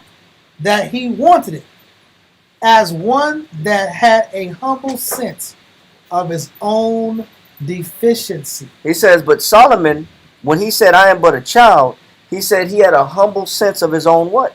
Deficiency. So if you're going to be a good leader, you have to have a humble sense of your own what? Deficiency. You got to know where you're weak at. And you got to be humble enough to acknowledge the fact that you have vulnerabilities. That's real. If you can't see what's wrong with you yourself, you can't be a good leader. If you can't be guided and instructed and corrected, then you're not going to be a good leader. What Solomon is saying is, I know I have deficiencies. I'm aware that I have deficiencies. But I need you to help me identify and work on those and overcome those deficiencies so that I can be a good leader. Yes, sir. Well, I was just going to add what you were saying. I'm sorry. You have to be able to identify your weaknesses and acknowledge that in order to be able to strengthen them, otherwise you're not going to strengthen. That if you have holes in your armor, Right. the people are going to suffer. For everything that you don't eliminate out of yourself, the people under you will suffer. Because they'll lack. If you can't show them, Exactly. They'll never be able to overcome what you've never overcome. That's like a parent that's a brand new parent. I'm a young parent. It's hard for me to do what? Lead. If I'm not fully developed, it's hard for me to develop a child that I'm not even fully developed yet. So there's things in me that I got to work on so that I can fill in these deficiencies within my child. So Solomon is saying, I understand what I'm deficient at because it'll affect my leadership if I don't identify my deficiencies. People are going to suffer behind me. Now with the Most High, there is no deficiencies in his leadership. None whatsoever. But Solomon is asking for the wisdom to possess that ability to overcome his obstacles in himself so that the people won't suffer. He won't become a stumbling block for those under him. Read on. It says, Lord, I am but a little child. So he calls himself a child in understanding. Though his father called him a wise man. Chapter 2, verse 9. I know not how to go out or come in as I should, nor do I so much as the common daily business of the government, much less what to do in a critical juncture. Note, those who are employed in public stations, It says those that are employed in public stations. Read on. ought to be very sensible. He said they got to be very sensible. If you're a public servant, or you have any kind of authority, a manager, a supervisor, a team lead, if you're a deacon, if you're a bishop, no matter what you are, a parent, a father, a mother, a big brother, a big sister, he says you're in a public service. You got to be sensible. Go ahead. Of the weight of the importance of their work and their own insufficiency for it. He says you got to be aware of your what? Own insufficiency for it. Go ahead. And when they are qualified for receiving divine, and then they are qualified for receiving divine instruction. Paul's question. So he said then they're qualified for receiving what? Divine instruction. So I'm not qualified to receive divine instruction until what? Till I say that I'm deficient and I need instruction. So I'm not getting instruction. Till I say I need instruction. I have to acknowledge that I'm missing something. That's a crazy point you bring up because most people, not saying everybody, but most people have this concept or this nature of, listen, I don't need to hear. I have the answers, or I'll get the answers myself when I want the answer. Oh, I'll figure it out as I go. Yeah, I'll figure this out. Yeah, I'll figure it out as I go. Adapt. And you know what happens the whole time I'm trying to figure it out as I go? Who suffers? Not just me. The people that you're over. The people that I'm over, they suffer. Because they'll fall by the things that I'm not able to identify. Real. And that I'm not able to prevent or instruct in. Because I don't have a healthy understanding of where I'm deficient at and where I'm weak at. So when we talk about coming in and going out, going up and down, we talk about leadership. And so as Jacob is seeing this dream and he's watching these angels go up and down, it's a demonstration of the fact that the Most High knows how to be a leader. He's a qualified leader. There is no flaws in his leadership. There is no flaws in his power. But there's flaws in whose power? Ours. There's flaws in our power. There's flaws in us.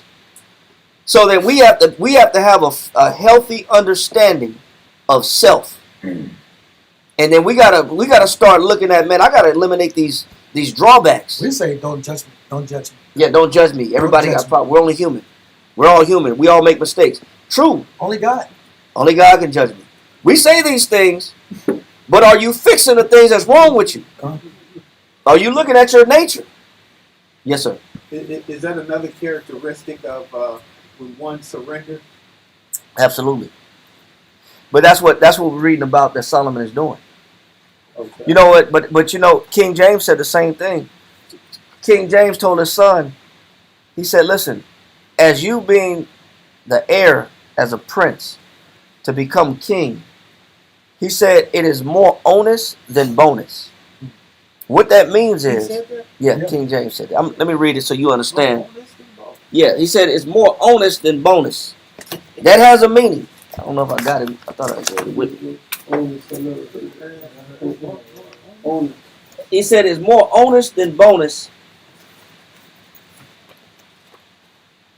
Like on Onus. O-N-U-S.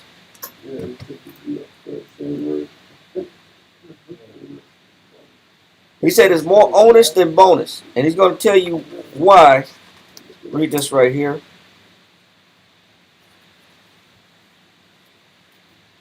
Read this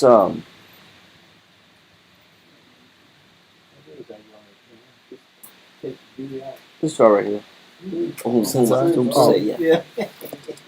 God, it says, whom do I say? This is a letter from King James to his son Prince Henry. When Prince Henry was the next heir to the throne. Read. Whom too I say, can it so justly appertain as unto you, my dear son, since I, the author thereof, as your natural father, must be careful for your godly and virtuous education. So King James said, man, I have to be careful for your virtuous and godly education. It's my responsibility to raise you up with virtue and to create a godly man out of you. King James was taking that responsibility. Read on. As my eldest son, and the first fruits of the Most High's blessing towards me and my posterity. And as a king must to mostly provide for your training up in all the points of a king's office. Go ahead. Since ye are my natural and lawful successor therein, that being rightly informed hereby of the weight. He said, I gotta tell you the truth about the magnitude of the weight that's gonna be on your shoulders, because you're a prince in training. You're a future king in training. So I gotta be honest about the weight that's gonna be on your shoulders. Read on. Come, the weight of your burden. Ye may in time begin to consider that, being born to be a king, ye are rather born to onus than bonus. He says, you're rather born to onus than bonus. What that means is, when he says that onus is what? Burden. Responsibility. He says, you may think that because you're a king in training, that you have an advantage over people. He said, but you're going to find out that in leadership carries more of a burden and a responsibility than what? Than bonus. Honor. Than honor. More responsibilities on us. Yes. than bonus. Than the honor that you receive from being king. So versus you celebrating the fact that you're in charge, you need to be identifying the fact that you have a heavy responsibility in leading people, and that you have to carry other people's burdens. So he's telling them how to look at leadership. Leadership is about bearing other people's being responsible for people. That means you don't have the freedom to enjoy and sow your royal oats. You don't have time to enjoy the luxury of being in charge. People think leadership is about wait till I get in charge. I'm gonna tell everybody what to do, and I'm gonna move my magic finger wand, and I'm gonna be bossing up on everybody. Leadership is not about bossing up on people. It's about doing the things first that you want people to do. But you got to demonstrate it first. You gotta propel people forward by your demonstration. The Jews require what? Sign. They require a sign, but they ain't just following because you said something. They got to see you do it first, and they got to see it in you. Yes, sir. Now, I was going to say it also means the burden of proving. Yeah. So he said your leadership is going to take more responsibility and a burden because you have to suffer the needs of the people, and the needs of the people are more important than you and your position. Read. It says, not excelling all your people so far in rank. It says it's not about excelling people in what? Rank. Because a lot of men get leadership. They become officers and soldiers and captains, and they think it's about what? Rank. They start power tripping. Wait till I get in my position so I can tell you what to do. Yeah, I'm gonna boss you around. A lot of people they start ego tripping when they get in charge. Each and every one of us have had a regular employee that worked right next to us. As soon as they got that management position, as soon as they got the supervisor position, how did they start acting? Brand new. Joe. Yeah, they from space now. You can't even talk to them anymore. You used to be cool with them. You used to be able to joke. And they don't even want to joke with you no more. Yeah, y'all cut that out, man. Joe. Y'all need to cut that out. They used to be in the same circles. Y'all keep it down. Y'all gotta have more respect than that. But it's not just that. They start to separate themselves from you, as if they're in a different league. And you can't even. They become unapproachable because they start smelling themselves and they start ego tripping. They used to be right there, right next to you. But he said it's not about leadership. It's not about excelling somebody in rank and showing I am of a better rank than you or I'm above you in rank. Go ahead. And honor, as in daily care. He says, but more importantly, you got the right position because you show that you what? Daily care. Because you care the most. That's what should solidify your rank. The reason why you have rank is because you care more than other people, not because you think you're better than other people. The leader becomes the servant. The leader is the servant. He's a servant to the needs of the people. That's what makes me qualified, is that I care more than the next person. That's what should speak for my leadership. Not just because I got the rank or the authority or the power, but for the fact that I care more about what people need. Read on. Come. And hazardous, painstaking. And you know what? And if anybody suffer, who's going to suffer?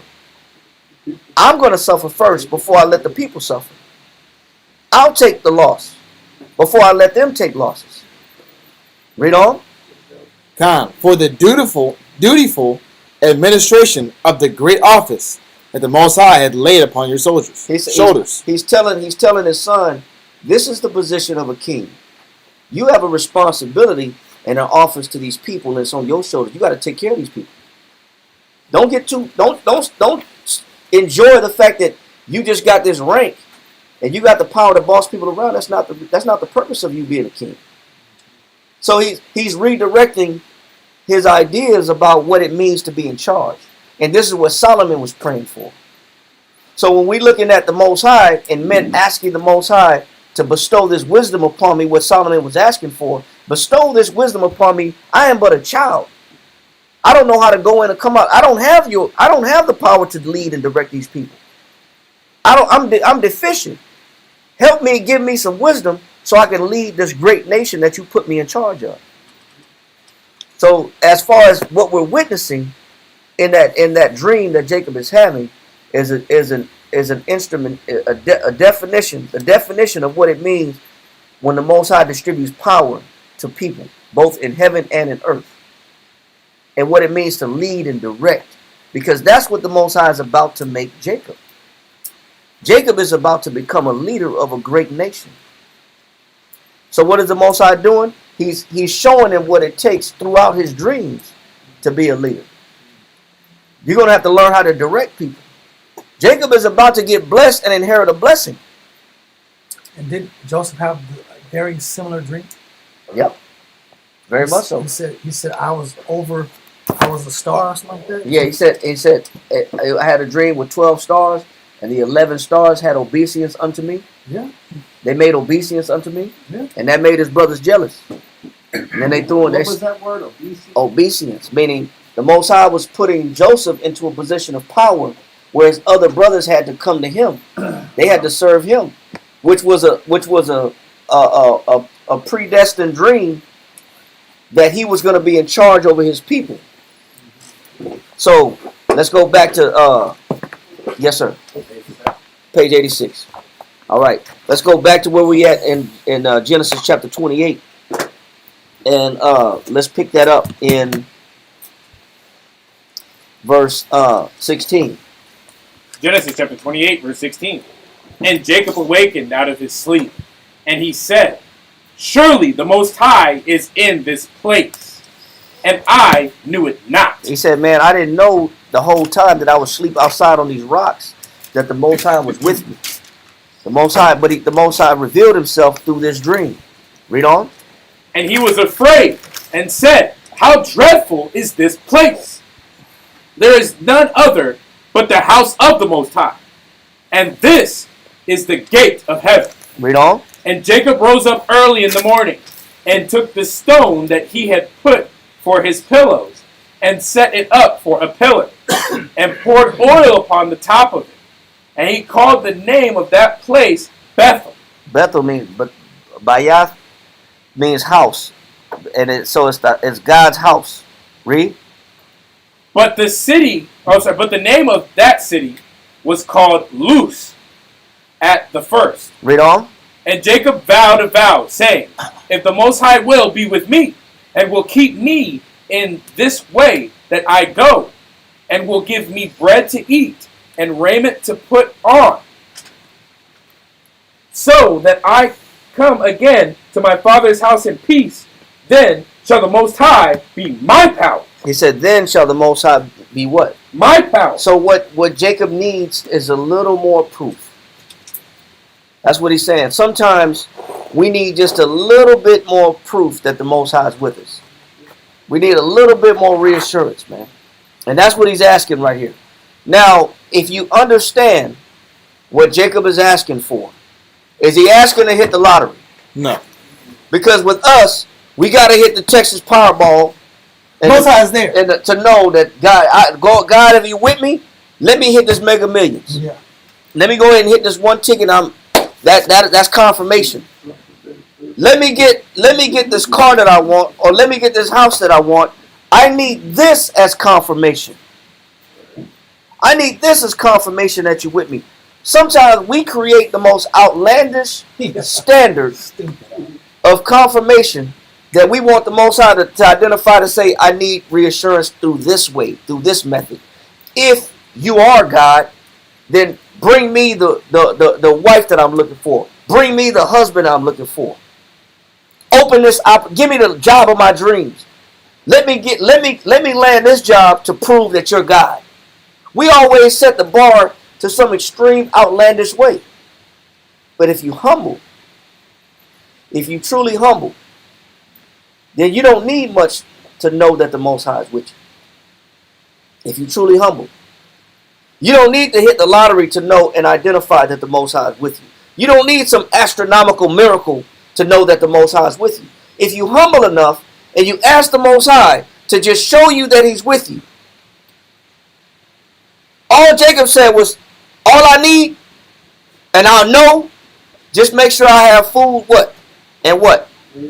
He said, so that I can come into thy father's house. Nope. He said, Food and raiment. I got you, 20, I got you. Yeah. It says, and Jacob vowed a vow, saying, if the Most High will be with me, and will keep me in this way that I go, and will give me bread to eat, and raiment to put on. He said, all he's asking for is what? Bread to eat. He said, let me get a meal. And raiment to put on. And let me get some clothes to put on. That's all I need. Pretty humble. Just food and clothes. If you could just provide me food and clothes, that's enough confirmation for me to believe in you. But that's not always the case for us. And that's the disconnection with us. We set some out of bounds, way off track standard to say, Lord, if you don't show me this, or you don't give me this, or you don't show up at this time, and you don't put me where I think I need to be at, then I ain't going to believe in you. Why do we do that? Why can't it be as simple as, have you been taking care of me? Have you been feeding me? Have I missed a meal? No. Then that should be enough to say you love me. Have I gone outside naked? No. Then that should be enough that you love me.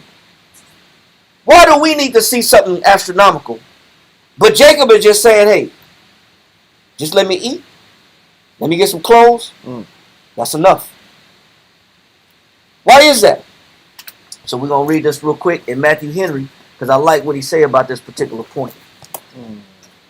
I like what he say about this point right here. Because sometimes, man, we create this unrealistic, we have this unrealistic expectation of what we need to see to guarantee that God is with us. You want that first Timothy? Yeah, you can read that. 6, yeah. You can hold that, because we're going to read that too. Read this real quick. Read 139.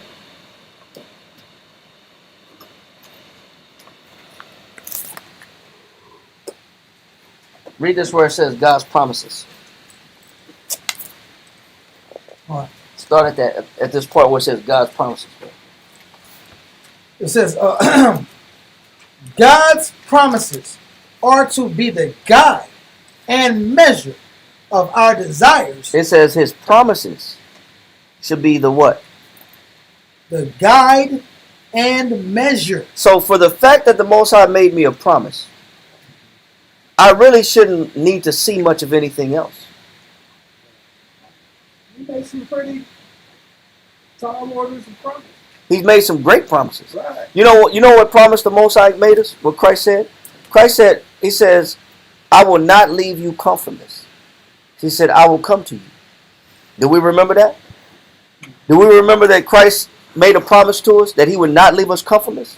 In John chapter 15, verse 16, I believe. Read that. Do we believe that? Do we believe in that promise? I believe that's what it is. Read that. St. John 15 and 16. I believe that's it.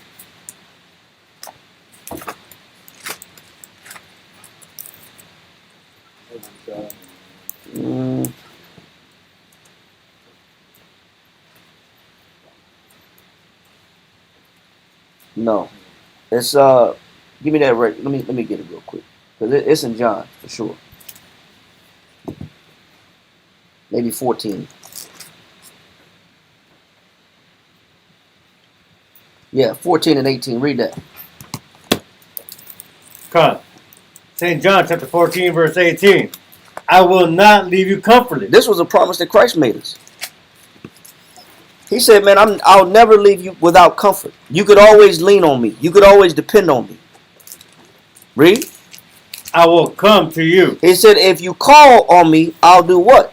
Come to you. He said, I'll come to you. If you call on me, I'll come to you. Sometimes that should be enough for us to stay the course and to be confident in the Most High that we're not alone. Give me 2 Corinthians chapter 7, verse 6.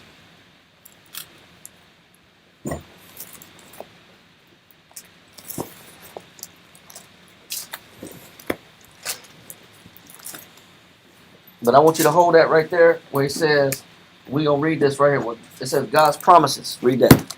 7 and 6. Yeah, just read that part right there. 2 Corinthians chapter 7, verse 6. Nevertheless, the Most High, that comforteth those that are cast down. So if I'm cast down, Christ said, I will never leave you what? Comfortless. He says, I will come to you. That should be enough right there. His promise alone should be enough to let me know everything's going to be okay. That I shouldn't be tripping in the head. Yeah.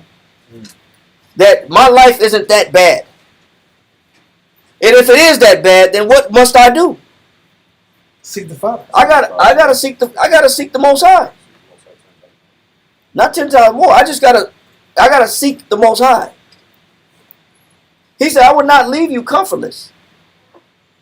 So sometimes we need to hear those promises that are in the Bible to give us strength.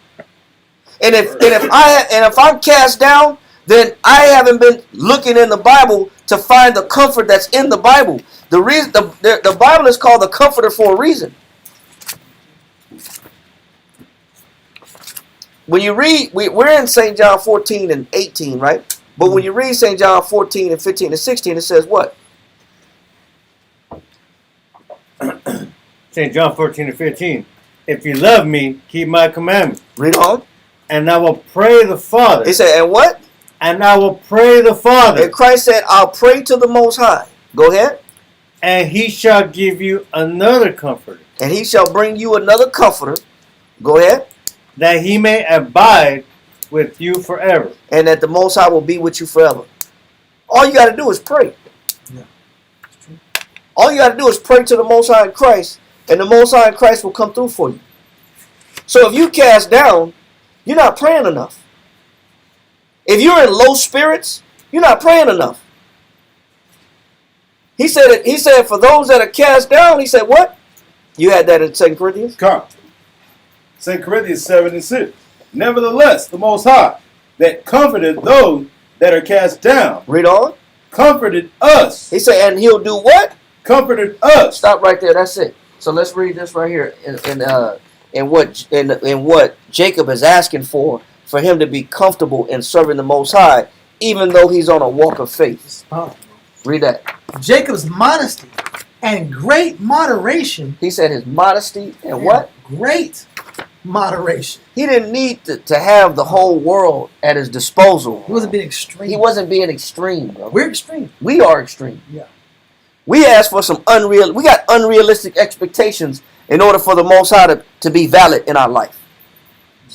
Until the Most High fulfill this mega list that we got this whole list that we gotta scratch off, then I'll believe then I'll commit to the Most High. Then I'll say, okay, he's real. Man, you gotta drop all that high expectation you got and come down to earth and just say, you know what? Can you just give me some food? Can you just make sure I got clothes? And that'll be enough, and I'll believe in you. But we're so detached from modesty. Mm. We're real, huh? we are. We're detached from modesty and what? And moderation. And moderation, bro. That's why he said, man, this is why there's always this unhappiness in our life, and we're always disconnected from the Father. Wow. Because it don't really take much for the Most High to show you that He's with you. But you need the whole world to be turned upside down to be in your favor. You need everything to be in your favor for you to be happy. You need everything to work for you and go your way in order for you to put a smile on your face. We're inordinately lofty. That's lofty. There's some arrogance involved, bro. Some pride involved. You know, even Moses was like, man, who am I to lead your people out? Even Moses was modest. He was like, man, who am I, man? I ain't nobody. Who am I to lead your people out of Egypt? He said, but Jacob was what? It says Jacob's modesty and great moderation in his desires, he will cheerfully content himself. It says he will do what? Cheerfully content himself. He said, I don't need much to believe in the Most High. But we do. We want cars. We want houses. We want relationships. We want money. We want wealth. We want gold. We got plans. We want vacation. We want jobs. We want careers. We got a whole list of things that we want before we happy. Before there's some cheerfulness. It just shows you another level of ungratefulness that we carry. We're very ungrateful. We spoiled in a way, man. I got a post Say scripture. it like we want ribs. Oh, ribs. I didn't say that. Psalms No, I didn't 131. say that. I didn't try to say that. I don't know what class you coming. I didn't put that in class. Ribs are the measure Hey, of joy and happiness. there's no joy here. Where are the ribs? Command the ribs and I'll believe. Yes. Oh, my goodness. Bring them hither. Real fast, Psalms 131 and verse 2. Just it's like a sidebarring with Shamshawan's point. No joy. No. It's time to believe, brothers.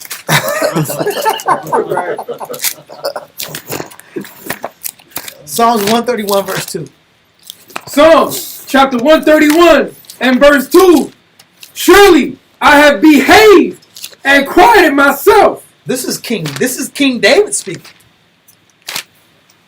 He said, I have behaved and I quieted myself. Read. As a child that is weaned of his mother, my soul is even as a weaned child. My soul is even as a weaned child. I'm not sitting here having these irrational, intense fluctuations. That's what children do. They have intense fluctuations. They're happy as hell one minute. They're crying and they're extremely irritated and they can't take it.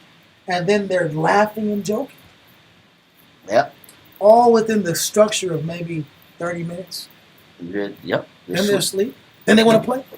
Then they smiling again. Then they have a good time. Then they get milk drunk. Yeah. They get milk drunk. And then, They want to touch your face and just yeah. explore. Yep. Pulling your beard, man. That's like 4 or 5 natures within the period of maybe like an hour, 2 hours. Then they get cranky when they get sleepy. Come on. And it's time to go to sleep. They know everybody in the house going to sleep. Now they want to resist their sleep. This is the babies are irrational. So David's saying, listen, I've become like a weaned child. I've let go of my irrationality. And I'm just gonna sit here and be content with the milk of my mother. Like the scripture says, in rest and returning you shall be, strengthened. I'm saying that, misquoting the scripture slightly. But the whole point is, it's sidebarring with your point about It is. Jacob. Jacob wasn't tripping. He let it go. His measure to understand that the Most High is with him. He didn't set the bar too high, man. He just said, man, just give me some food, man. Just give me some food. Make sure I eat, and make sure I got some clothes, and that's good enough for me to believe in you. And I'll go on with my life with happiness. Read on. It says, he would cheerfully content himself with bread to eat and with raiment to put on, and through the Most High's promise, had now made him heir to a very great estate. This guy received more than what he was asking for. Yep. Same with Solomon. Wow. Because Solomon didn't ask for long life. He didn't ask for riches. He just asked for wisdom to lead the Most High's people. And the Most High told him, he said, because you didn't ask for long life, you didn't ask for the death of your enemies, you didn't ask for riches.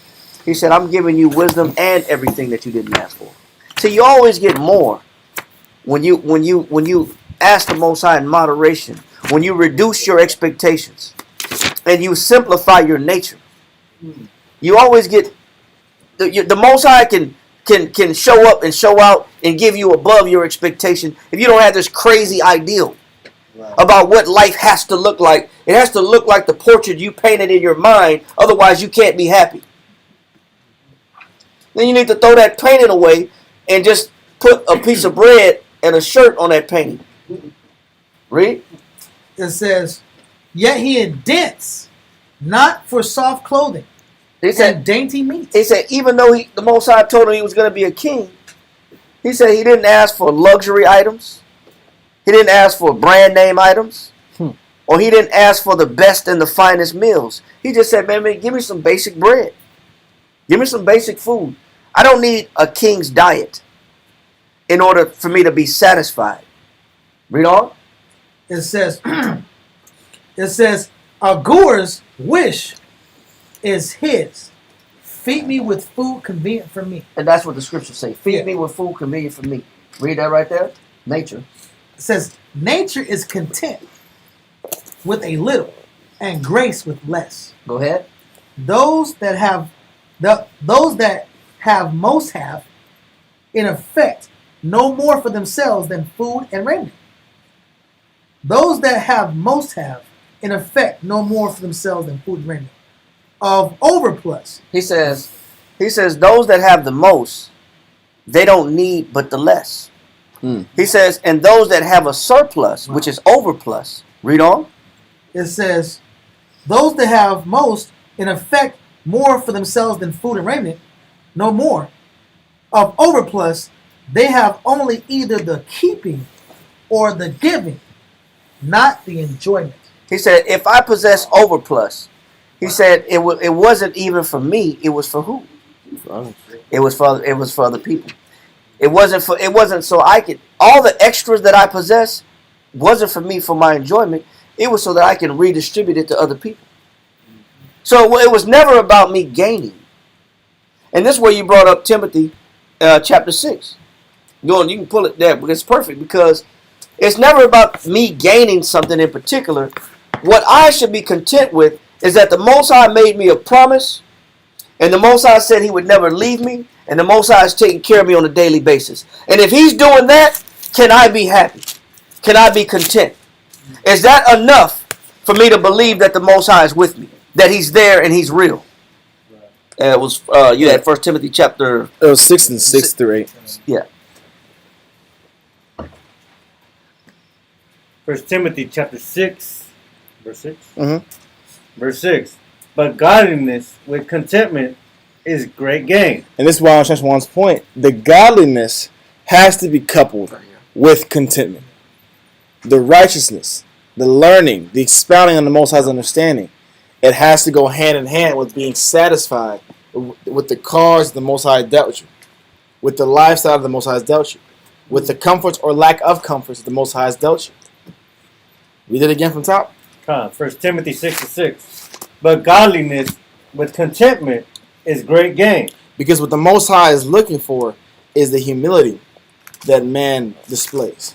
Am I okay with where I stand in life? Am I satisfied with what the Most High has given me in life? That's what the Most High deems as righteous and honorable. Read on. For we brought nothing into this world. And this is what Paul is comparing to. You didn't come into the world having anything. You came in naked. You were naked. Naked. You came in the womb. Or came out the womb. And also, what that means is you didn't have any expectations when you came out the womb. Except what? Clothes, and food to survive. That was it. Just like Dahlia had just brought in the weaning of the child. That's when the child was weaned, he behaved and is quiet. When the child is fed, all the crying stops. All the complaint stops. All the fussiness stops. That's when the milk junk comes in. Mm-hmm. I'm satisfied. I'm okay where I'm at right now. This is the spirit in which men and women should operate all the time. I'm not up and down. I'm not erratic. However life goes, it's okay. Because I didn't come in the world with expectations. I didn't come in the world with anything. With a hope to gain. I just wanted to be protected. And this is what the Most High promises in Isaiah 32, I believe. But read on. And it is certain we can carry nothing out. So I didn't come in the world with anything, and I'm also not taking anything to the grave. You can't bury your money with you. You can't bury your be buried in your car. Your car, clothes, finances, gold. All you're doing is making it for somebody else to take it from you. Yep. And that's whether it be Esau, more likely it's Esau, because it ain't really going to your children. No, they don't get theirs before your kids get it. They're gonna rob you. They're gonna dig they're gonna dig up your grave and take the gold out your mouth. Yeah. They do. Yeah. So, but he's saying that you can't take nothing with you. So you know what? We have to learn how to be content with the Most High's promises. His promises is what you should hold on to. The fact that he said he's going to take care of you and he's always going to be with you. That should be enough to make somebody happy in life. Unfortunately, it's not. Because they have a faith issue. Read that right there. We need desire no more to make us easy and happy. He says you don't have to create a list of things to make you happy. You should remove the idea that happiness is in something tangible that you possess. And you're on this journey to be happy. He says happiness is not found in particular items. It's not found in that. Read. It says, wherever we are, then to have God's presence. He says, what should make me happy is to have what? The Most High's presence. As long as I know that the Most High is with me, then what else do I need? Okay. That should be enough. I'm good if I know the Most High is with me. As long as I know the Most High is on my side, my life should go on with joy. Because I know I got the Most High's presence. That alone is valuable. That alone is priceless. That's all Jacob is saying. Man, I just need to know that you're with me. Just give me a little piece of bread. Give me a little clothes. That's all I need to know that you're with me, man. That'll be confirmation enough that you're on my side. Read. It says, wherever we are, then to have God's presence with us and to be under his protection. I got the Most High's presence and he's protecting me. Those two things, it should be enough. And my faith should be strong. Read on. It is comfortable in a journey to have a guide in an unknown way, a guard in a dangerous way, to be well carried, well provided for, and to have good company in any way. And those that have the Most High with them have all this in their best manner. He says, man, if you learn how to be content with the Most High's presence and the Most High's protection, he says you'll be okay no matter where you are and in what condition you're in. You see how Jacob has simplified his life? How he narrowed down what it takes for him to be happy in his life? How he's narrowed down to what he needs to be convinced that God is with him? We really need to do that and reevaluate our life and rewrite a whole nother list of what we need to be happy. And what needs to be at the top of that list is the Most High with me? Is he protecting me? Did I eat today? And do I have clothes? And if those things are found on that list, then there should be no problems. There should be no complaints. There should be no sadness. There should be no lack of contentment. Because otherwise, I'll think I need more to be happy when you actually don't. We came across a customer today. It's an older family, older couple, and the woman was about 85 years old, which is a blessing. But she was explaining us, her husband was in the house, but you could tell he was on his last legs. He's probably not going to be around more than a month, maybe 2 months. It was very evident. And she was telling me, she said, you know what? I had to go to my doctor and explain to them that you guys lied to us. Because you told me that he had a lot more time. And that his lungs were collapsing. He's operating at 1/3 lung capacity right now. The rest of it is non-functional. But the doctor told him he's going to be okay. So when she found out, they did a whole scan and realized it's only 1/3 and everything else is blackened.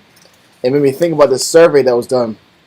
And it was explaining how people don't even realize, because a lot of times money is people's motivation. Mm-hmm. Money and security is their passion. But when you think about what's really important to you, money's not even on your top 5 list. Health, Right. your family, your kids, your loved ones, those surpass, but you don't start thinking about that until you're about to lose it all. Until it's in jeopardy. Until it's in jeopardy, until it's threatened. And all of a sudden, man, I should have took this a little more serious. I should have considered this person. And this is one of not even just Esau, but everybody's regrets, for those that just choose the career path. Yeah, because a lot of people, they don't realize that it should be health over wealth. Yeah. But instead, it's wealth over health, man. And right now, Japan has the largest population of up-and-coming millionaires. Mm-hmm. And so these millionaires they've done surveys and shown that in Japan that the young crowd, the young men and women say that they care more about money than their own health right now. Yeah. That this is why Japan has a new resurgence of Japanese millionaires. He said, but they qualify money is what makes them happy. Until that, like you said, their life is on the line. Yeah. Until their life is threatened. Then they realize, man, that money means nothing. Money can't buy them a loan or a new heart.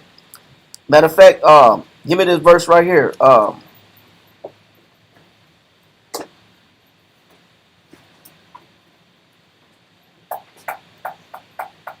Give me that scripture. Ecclesiastes 30:16 in the Apocrypha. Ecclesiastes 30:16 in the Apocrypha. Ecclesiasticus chapter 30, verse 16. That's page 89. So this should be how people look at life. Read. Ecclesiastes 30, verse 16. There is no riches. It says what? There is no riches above a sound body. Start at verse 15. Ecclesiasticus chapter 30, verse 15. Health and good Start at verse 14. Better is the poor, being sound and strong of constitution. It says, better it is to be broke, but your body and your mind is what? It says, being sound and of strong Sound constitution. means complete. Sound means whole or unbroken. So it's better to be poor, but your body works and your mind works. Then what? Than a rich man that is afflicted in his body. It says, then a rich man that's what? Afflicted in his body. So which one's better? To be broke and healthy or to be rich and broke, but your body's broke? Yeah. Rich and sick or to be poor and healthy? He's telling you which one's better.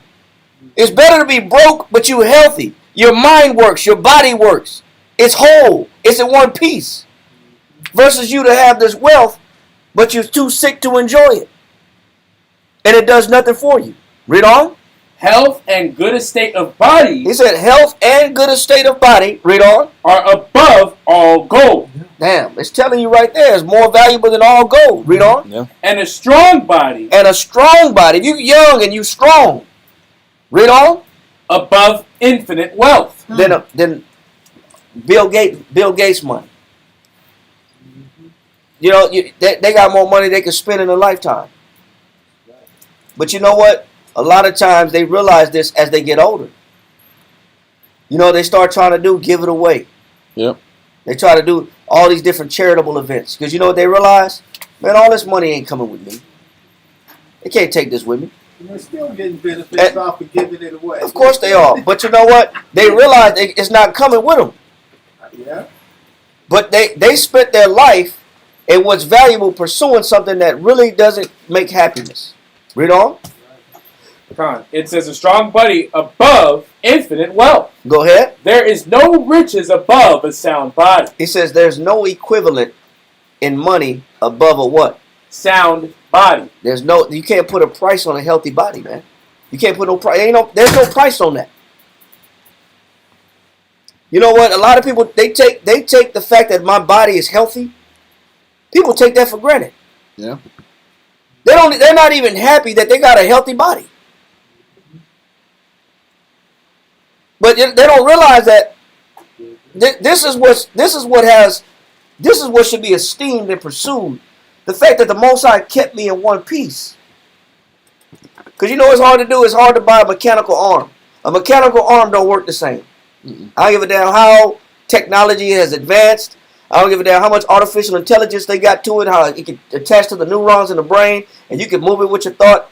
A mechanical arm just ain't the same as a real arm. You know what I'm saying? I'm not making fun of anybody that got prosthetics, because sometimes prosthetics does fill the gap. But even for somebody with prosthetics, they'll tell you there's no substitute for the real thing. I don't know, bro, and I wish not to know. In my prayers of those that have to know, but I do know that there's no substitute for what the Most High has given you, and it's sound, and it works, and it's in good order, and it's functioning. You can't replace that. You know, there's none you can replace for that. He said there's no what? It says there is no riches above a sound body. Go ahead. And no joy above the joy of the heart. And they said there's no joy above the joy of the what? Of the heart. So the joy of the mind is what you should chase. And what Jacob is saying is he don't need much to have joy in the mind. That's one of the secrets to the Most High blessing him even more abundantly than what he expected. He didn't need much to have joy. He said, I just need some food and some clothes. Let me not be naked and let me eat, and I'll be happy. I can go about my business with joy. But a lot of people are not content in life because they feel like they're missing something. And they don't realize they have everything they need upon them. They have the Most High's protection. They have the Most High's presence. And they got good health. That alone should be enough. All right? So I think we made that point with Jacob and the beauty of what his vow to the Most High is. Let's go back to Genesis chapter 28. And let's jump into 29 real quick. Chapter 29. Genesis. We were done with 28. No. 28 and read verse 21. Genesis chapter 28, verse 21. So that I come again to my father's house in peace, then shall the Most High be my power. He said, then that's all I need for you to be my power and for me to serve you with joyfulness and gladness of heart. That's all I need. Read on. And this stone, which I have set for a pillar, shall be the Most High's house. And of all that thou shalt give me, I will surely give the 10th unto thee. He said, and I'll pay you 10% of everything you give me. This is his vow, man. I'm going to pay tithes. Tithe is a 10th. Jacob said, man, I'm going to pay tithes of everything you bless me with, as a sign that I appreciate what you've given me. As a sign that, you know what, if it wasn't for you, I wouldn't have it anyway. I might as well give you a percentage. Yeah. Read on. Genesis 29, verse 1.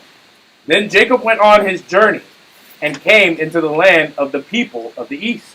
And he looked, and behold, a well in the field. And lo, there were 3 flocks of sheep lying by it. For out of that well they watered the flocks. And a great stone was upon the well's mouth. And thither were all the flocks gathered. And they rolled the stones from the well's mouth, and watered the sheep, and put the stone again upon the well's mouth in his place. And Jacob said unto them, my brethren, whence be ye? And they said, of Haran are we.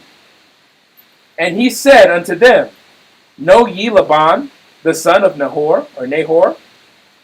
And they said, we know him. And he said unto them, is he well? And they said, he is well.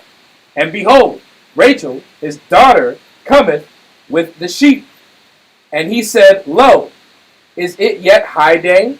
Neither is it time that the cattle should be gathered together. Water ye the sheep, and go and feed them. It shows you that Jacob had knowledge of being a shepherd because he knew how to feed them. Read on, and when to feed them. Read on. Verse 8. And they said, we cannot, until all the flocks be gathered together, until they roll the stone from the well's mouth. Then we water the sheep. And while he yet spake with them, Rachel came with her father's sheep, for she kept them. And it came to pass, when Jacob saw Rachel, the daughter of Laban, his mother's brother, and the sheep of Laban, his mother's brother, that Jacob went near and rolled the stone from the well's mouth. Now, it's showing you that when a man sees something he liked, he just get extra strength. Because that stone usually took a couple of men to roll that stone off that well's mouth. But Jacob rolled that stone by himself, man. That's just a message on how men get powered up when they see something they like, man. They got extra zeal, Yep. they got extra strength, extra energy. They read with power. Oh yeah. You know what I'm saying?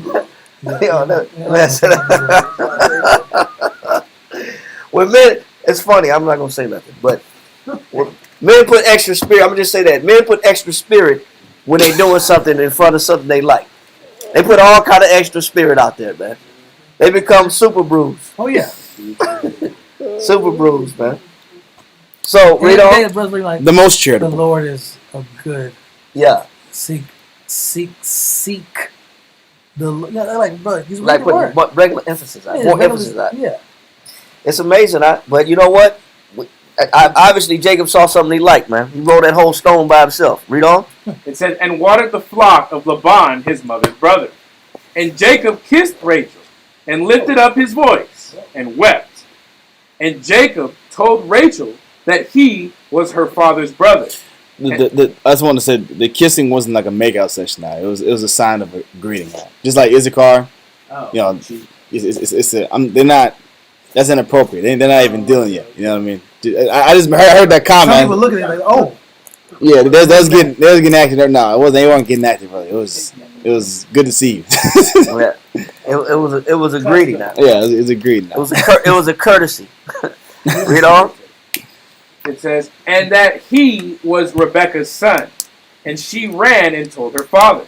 And it came to pass, when Laban heard the tidings of Jacob, his sister's son, that he ran to meet him, and embraced him, and kissed him, and brought him to his house. And he told Laban all these things. And Laban said to him, surely thou art my bone and my flesh. And he abode with him the space of a month. Now, this is where we are in the class where Laban and Jacob meet each other, and the Most High fulfilled the promise that he made to Jacob, and that Jacob made to his father and his mother by going out to Padanaram and finding a wife of his own kind. And this is confirmation when Laban says, surely thou art bone and my flesh, and he abode with the space of a month, meaning he is of his people. He is of his kinspeople. He's his kinsfolk. They're related. So that he's not a stranger. Also, this is confirmation that the Most High kept his promise when he met Rachel. That his trip was not in vain. And this is why he kissed her and he wept. Because it wasn't so much that he found her as much as he was happy that the Most High confirmed what he told him that he would find by going on that journey. It was more confirmation that the Lord is with me. And that was the joy behind it, as well as him seeing Rachel, as him, seeing what he liked. But when you read this, he says, Jacob dwelt with Laban for the space of a month. Read on. Verse 15. And Laban said unto Jacob, because thou art my brother, shouldest thou therefore serve me for naught? So it's showing you already within that month, what was Jacob doing already within that month? Working. He already had him working. But in that month, did Laban pay him? No, man. So he's showing you already that Yaquab, Jacob, which means to supplant, he's already meeting another what? Supplanter. He's already meeting another supplanter. He's got Jacob working for a month already before he even mentioned some wages. He's got him working for a month. Oh, he put 30 days in before he even mentioned payment. You got to see what's going on. You got Jacob is already running into a hustler. Yeah, quickly. He got 30 days in. Now he wants to talk about payment. Now he wants to talk about what kind of payment, what kind of arrangement we're gonna come up with. Read it again. Genesis 29:15. And Laban said unto Jacob, Because thou art my brother, shouldest thou therefore serve me for naught? Listen to the language. Did it sound like Laban really cared that he was of his people? No. No, but he made it sound like, man, because you my brother, you my sister, you my nephew, you my sister's son. You know, he made it sound good. Should you work for nothing? He was already working for nothing for 30 days. But go ahead. Tell me, what shall thy wages be? Now we want to talk money. Read on. And Laban had 2 daughters. The name of the elder was Leah, and the name of the younger was Rachel. Read. Leah was tender-eyed. That word tender-eyed means she had a eye that was weak. So however you want to say she had maybe like a lazy eye like Stallone, like that Bell's palsy, that paralysis of the nerve that comes up, that makes the eye droop, where you don't have control over the eye and it sags, or she had some type of weakness in the eye. There was something in her eye that it didn't really open all the way. It was lazy, so it was weak. It was a weak eye. So one of her eyes was weak. All right, so she had some type of deformity on the eye. Read on. It says, But Rachel was beautiful and well favored. But there was nothing wrong. There was no deficiencies in Rachel. Read on. Contrast. Yeah. And Jacob loved Rachel. So Jacob loved Rachel. Read on. And said, I will serve thee 7 years for Rachel, thy younger daughter. And Laban said, It is better that I give her to thee than that I should give her to another man. Abide with me. And Jacob served 7 years for Rachel. Go ahead. And they seemed unto him but a few days. Man was in love by it. For the love, for the love he had to her. So that 7 years went by like nothing. They say time flies when you're having fun. Yeah. So that 7 years went by like a breeze. Amen. He must really was infatuated. And keep in mind, he went 7 years without sleeping with her. Yep. You got to understand what's happening. He went 7 years, not 7 months, not 7 days. 7 weeks. He went not 7 weeks. He went 7 years without dealing with her. So it was an array. It was a promise. That in the scriptures called betrothed. When you're engaged to somebody, the Most High confirms it as pretty much you're spoken for. You're promised to somebody. So that is still ratified as equivalent to being married, almost being married. But what solidifies the marriage is what Jacob was asking for next. Read on.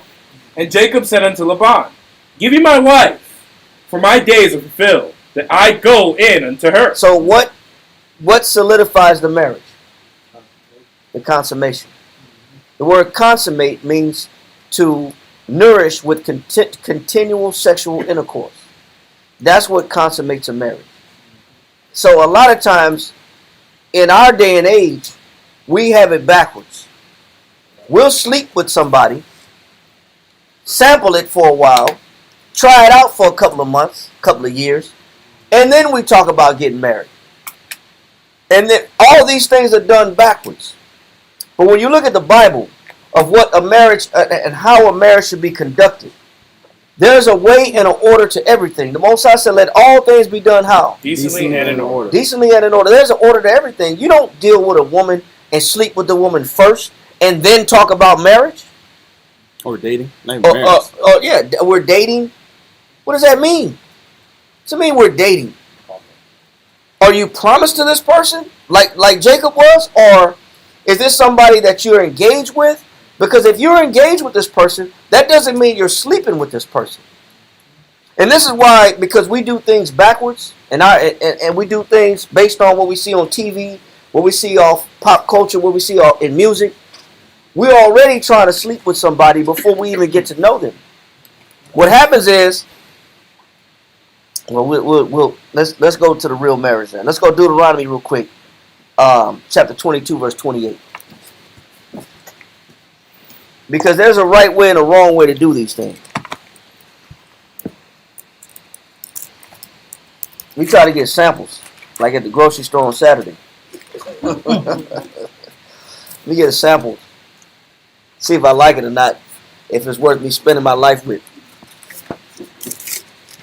Deuteronomy chapter 22 verse 28. 28. Let's read that. If a man find a damsel that is a virgin, which is not betrothed, It says, if a man find a damsel that is a virgin, she's a young woman of a marriageable age, and she's not betrothed, she's not engaged to another man, she's not spoken for. For those 7 years, Rachel was spoken for from Jacob. Even though Jacob hadn't slept with her, they were still betrothed. She was spoken for. Read. and lay hold on her, and lie with her, and they be found, And it be known that they've been sleeping together. And it's found out. Because a lot of times, people try to keep things on the low. Yeah. A lot of times, nobody know that what you've been doing behind closed doors. You try to keep it a secret. Because you know what people want? They want the benefits without the responsibility. They want the benefits, but they don't want to be responsible. So that's why I say if they be found out, then what? then the man that lay with her shall give unto the damsel's father 50 You shekels. got to go to their father and you got to do what? Okay. You got to pay. You got to pay, but you know what? Men want to enjoy. People want to enjoy it without the payment. But he said there's a law to this. You got to pay that father. Why? Read on. Give unto the damsel's father 50 shekels of silver, and she shall be his wife, because he hath humbled her. Because he humbled her. You know what you did? You making this man life hard. Go to Ecclesiastes 42 and 9. Go to Ecclesiastes in the Apocrypha, chapter 42, verse 9.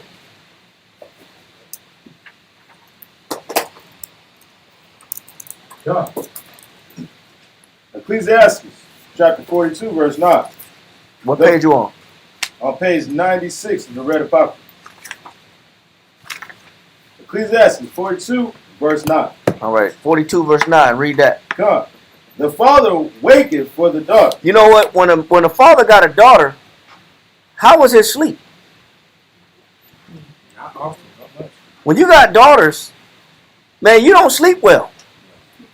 You hear everything that go on in there. You any little noise and creak and crack and wind blow and brush up against the house. He said that the father does what? The father waketh for the daughter. Go ahead. When no man knoweth. It said when no man knoweth, meaning what a father, you don't know the level of worry that a father has when it comes to him protecting his daughter. Because when a man has a daughter, he know that young men are like wolves, man. Young men are like hounds. They're like animals. They're going to be trying each and every way to try to get to your daughter. And it does what? Read. And the care for her taketh away sleep. And when a daughter don't come home, it does what to a father? Taketh away sleep. He can't sleep at night. He's worried about his daughter. Just like a mother worried about who? Her sons. Mothers don't sleep when their boys don't come home. Fathers don't sleep when their daughters don't come home. Or their daughters are out and about. Because they know the mind of men. They're a man themselves. They understand men's minds. Men got predatory natures in their mind. They trying to take advantage on any opportunity. Any window that's open, they're going to try to slide in that window. In more than one way. Any opportunity. You give them an inch, they take a mile. Read on. When she is young. It said when she's young, he's worried. Read on. Lest she pass away the flower of her age. Go ahead. And being married, lest she should be hated. It said lest she get too old and she passed the flower of her age, then it's going to be hard to marry. Read on. In her virginity, lest she should be defiled. And if she's a virgin and she's not married, if it says in her virginity, lest she be defiled. Go ahead. And gotten with child in her father's house. Meaning she's a young woman of a marriageable age. Not necessarily that she's a virgin, but she's a young woman of a marriageable age, but she hasn't been given to any man, and she's found in her father's house with what? Child. So it is a disrespect for a woman to not be married but be at home with a what? Child. A child. That's a disrespect to who? To the father. For the fact that I have a daughter who now will not be, I have to continue taking care of, but who is not married, and now I'm responsible for what this other man should be responsible for. Now I got to carry this other man's responsibility. And a lot of times that's what happens with grandparents. Grandparents have to bear the weight of who? Their children. What their children does. And he said that's why it says that being married or being a virgin in her virginity, it says lest she should be defiled and gotten with what? With child in her father's house. Go ahead. And having a husband, least she should misbehave herself. And when she is married, least she should be barren. Go ahead. Keep a sure watch over a shameless daughter. And they said that's why you got to keep a sure watch over a shameless daughter. Read on. Lest she make thee a laughing stock to thine enemy. Because you know what? It's going to be embarrassing when you got a daughter that's on the loose. It's better to give her away in marriage and allow her to be done, for this marriage to be done respectfully, versus you having to have all these grandkids and you taking care of your kids and your grandkids, and there's no, and sometimes nowadays you take care of the boyfriend, the husband, the husband got babies with your daughter and they live with you, and that's a double disrespect. Because you got to take care of this dude that got your daughter pregnant, and you taking care of both of them. How? I can't. It happens. It's real. And I can't do it, man. Or I can't say I can't do it, man. If the Most High make it happen, I got to do it. But it's tough. Yeah. It's very tough to look at this man every day, and he eating your food. Eating He eating all your food up. You ain't got a plate yet. You just got out work. He got a plate before you got a plate, and you been working all day, and he watching your TV. He might even have your shoes or slippers on, and then you come home and you just like, and you just look at him like Bernie Mac. yeah, like how long we gonna be doing this? How long this gonna be going down? And he like, what's up, pops? Yeah. He ain't got no job. It's like, man. Yeah, I hope you don't mind. But I went ahead. I'm gonna put it back. But I ate your favorite snacks. But I'm gonna make up for it. Man, anyway, that's horrible, man. That's horrible, bro. Deuteronomy 22:13. Deuteronomy chapter 22, verse 13. If any man take a wife and go in unto her and hate her. So you can't be sampling women. You just can't deal with a woman and then all of a sudden you turn, you don't like her no more. Because men do that. They sleep with a woman and they say, man, there's something about her I don't like. That's not how the Most High said you not turn the daughters of Zion unto what? Whores. Unto whores, man. You whoring out our women. You just sampling women. Somebody, yeah, man, I hit it, deal with her, man, went in unto her, but yeah, I ain't like her attitude. Well, it's something that you should thought about before you went in unto her. There should be a responsibility involved. That means what Christ said in Matthew. Get Matthew real quick, chapter 19, verse 7 through 9. What Christ said is, man, once you get married, man, you should have all that figured out. Matthew chapter 19, verse 7. Read that real quick. Matthew chapter 19 and verse 7. They say unto him, why did Moses then command to give a writing of divorcement and to put her away. He said that the Pharisees asked Christ, then why did Moses allow a man to put a woman away? Read on. Verse 8, he said unto them, Moses, because of the hardness of your hearts, suffered you to put away your wives. He said because men, they'll always find something, they'll always be bitter. When it comes, they have a hard time overcoming bitterness and something in a woman that they find they don't like, whether it be her mouth, whether it be her attitude, whether it be her inability to do something or to please them a certain way, or something about her looks, or something about, there's always something a man will find that's unattractive in a woman.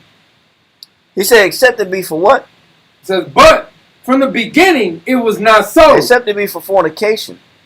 You ain't supposed to let a woman go. Once you go in unto the woman, that's supposed to be your wife. That is your wife. But we're not taught that. If you look at the teen pregnancy rate, if each teenager or even we knew that if I sleep with that person, that is my wife and that is my husband, will we have half the STD rates that we got going on now, or will we have half the teen pregnancy rates that we have going on now, if they knew that from this point on, you stuck and you got to keep that person that you sleep with. What we've gotten away from is the responsibility behind the action of creating a marriage. We've gotten away from that responsibility of having to take care of that person for the rest of my life.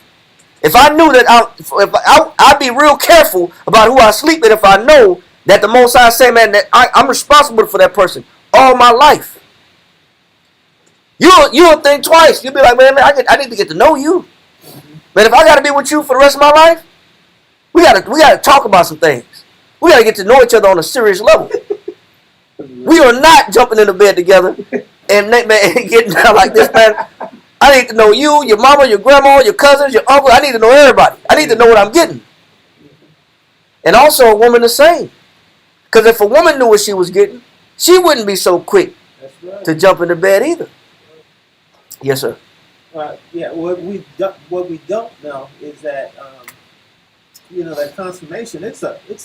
That's a holy ritual. That's between you, your spouse, and God. And it just ain't taught that way. And the parents. Okay. And those parents. Because that's when they actually come into one flesh. He said, "Marry thy daughter, and thou shalt have performed what? A weighty matter." Get that scripture real quick. Ecclesiastes 7:25. Shameful we ain't taught these things. And this is why relationships. I was never taught that. This is why we be on our 4th, 5th, 10th marriage, Yeah. 11th marriage, 15th marriage.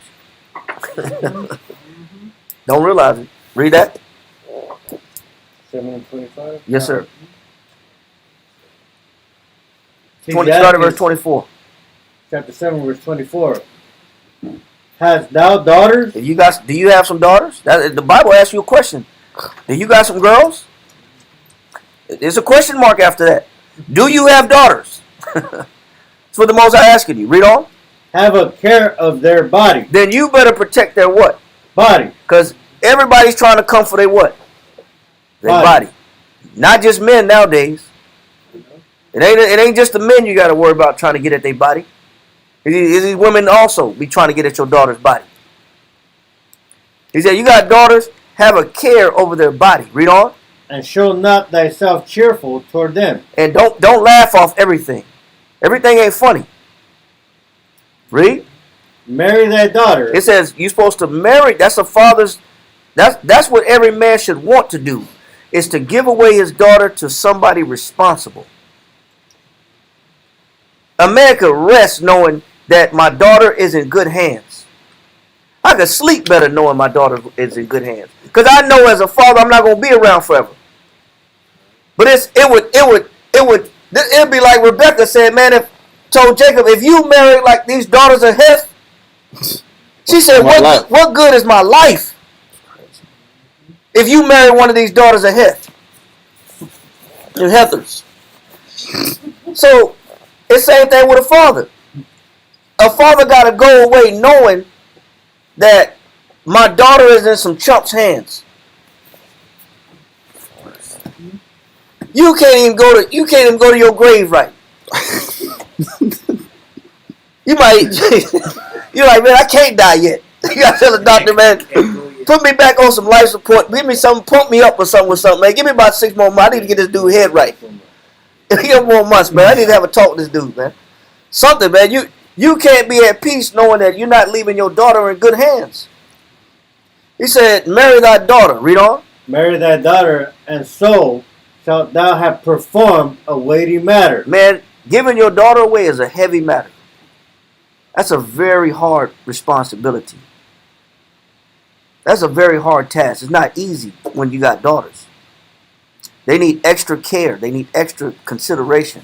They need extra protection. They need extra care, caution. You got to give them instruction. They need extra safety. And you want to be able to set you in your hopes. You could help set up the marriage, because that's how a real marriage used to be back in the day. When you go to Genesis chapter 24 verse 67, read that real quick. That's how a marriage was in the beginning. I got an opportunity to see who my child gets to marry. A lot of time we don't know till it's down too late. Then it's like, yeah, by the way, you're a grandmother. By the way, you're a grandfather. Just want to let you know that. Surprise. Yeah. Genesis 24:67? Yes, sir. Genesis chapter 24, verse 67. And Isaac brought her into his mother Sarah's tent. It said, where did Isaac bring his wife to? Into his mother Sarah's tent. So this marriage was commenced where? In the presence of who? The family. Not out in the open looking, but this was done. It was arranged. It was established. And we having this marriage right here in the mother's tent. And you know what was laid down? The tokens of virginity. Meaning that was the cloth that was laid down under the woman when this man consummated the marriage, and the blood that came from the hymen being broken, losing her virginity, was the token or the receipt that a father had to say, this is how I knew that I gave my daughter to you as a virgin. Here is the token of virginity that you received a virgin, that you didn't have a loose woman. And that cloth that was laid under her to catch that blood once the hymen is broken was evidence that she was a virgin. So everything's on the up and up.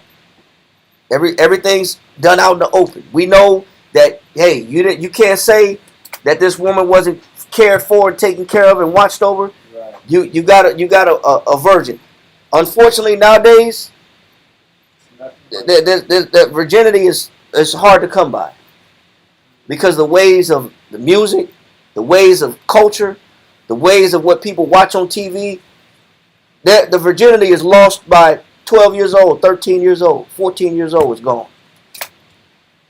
But that's supposed to be intact.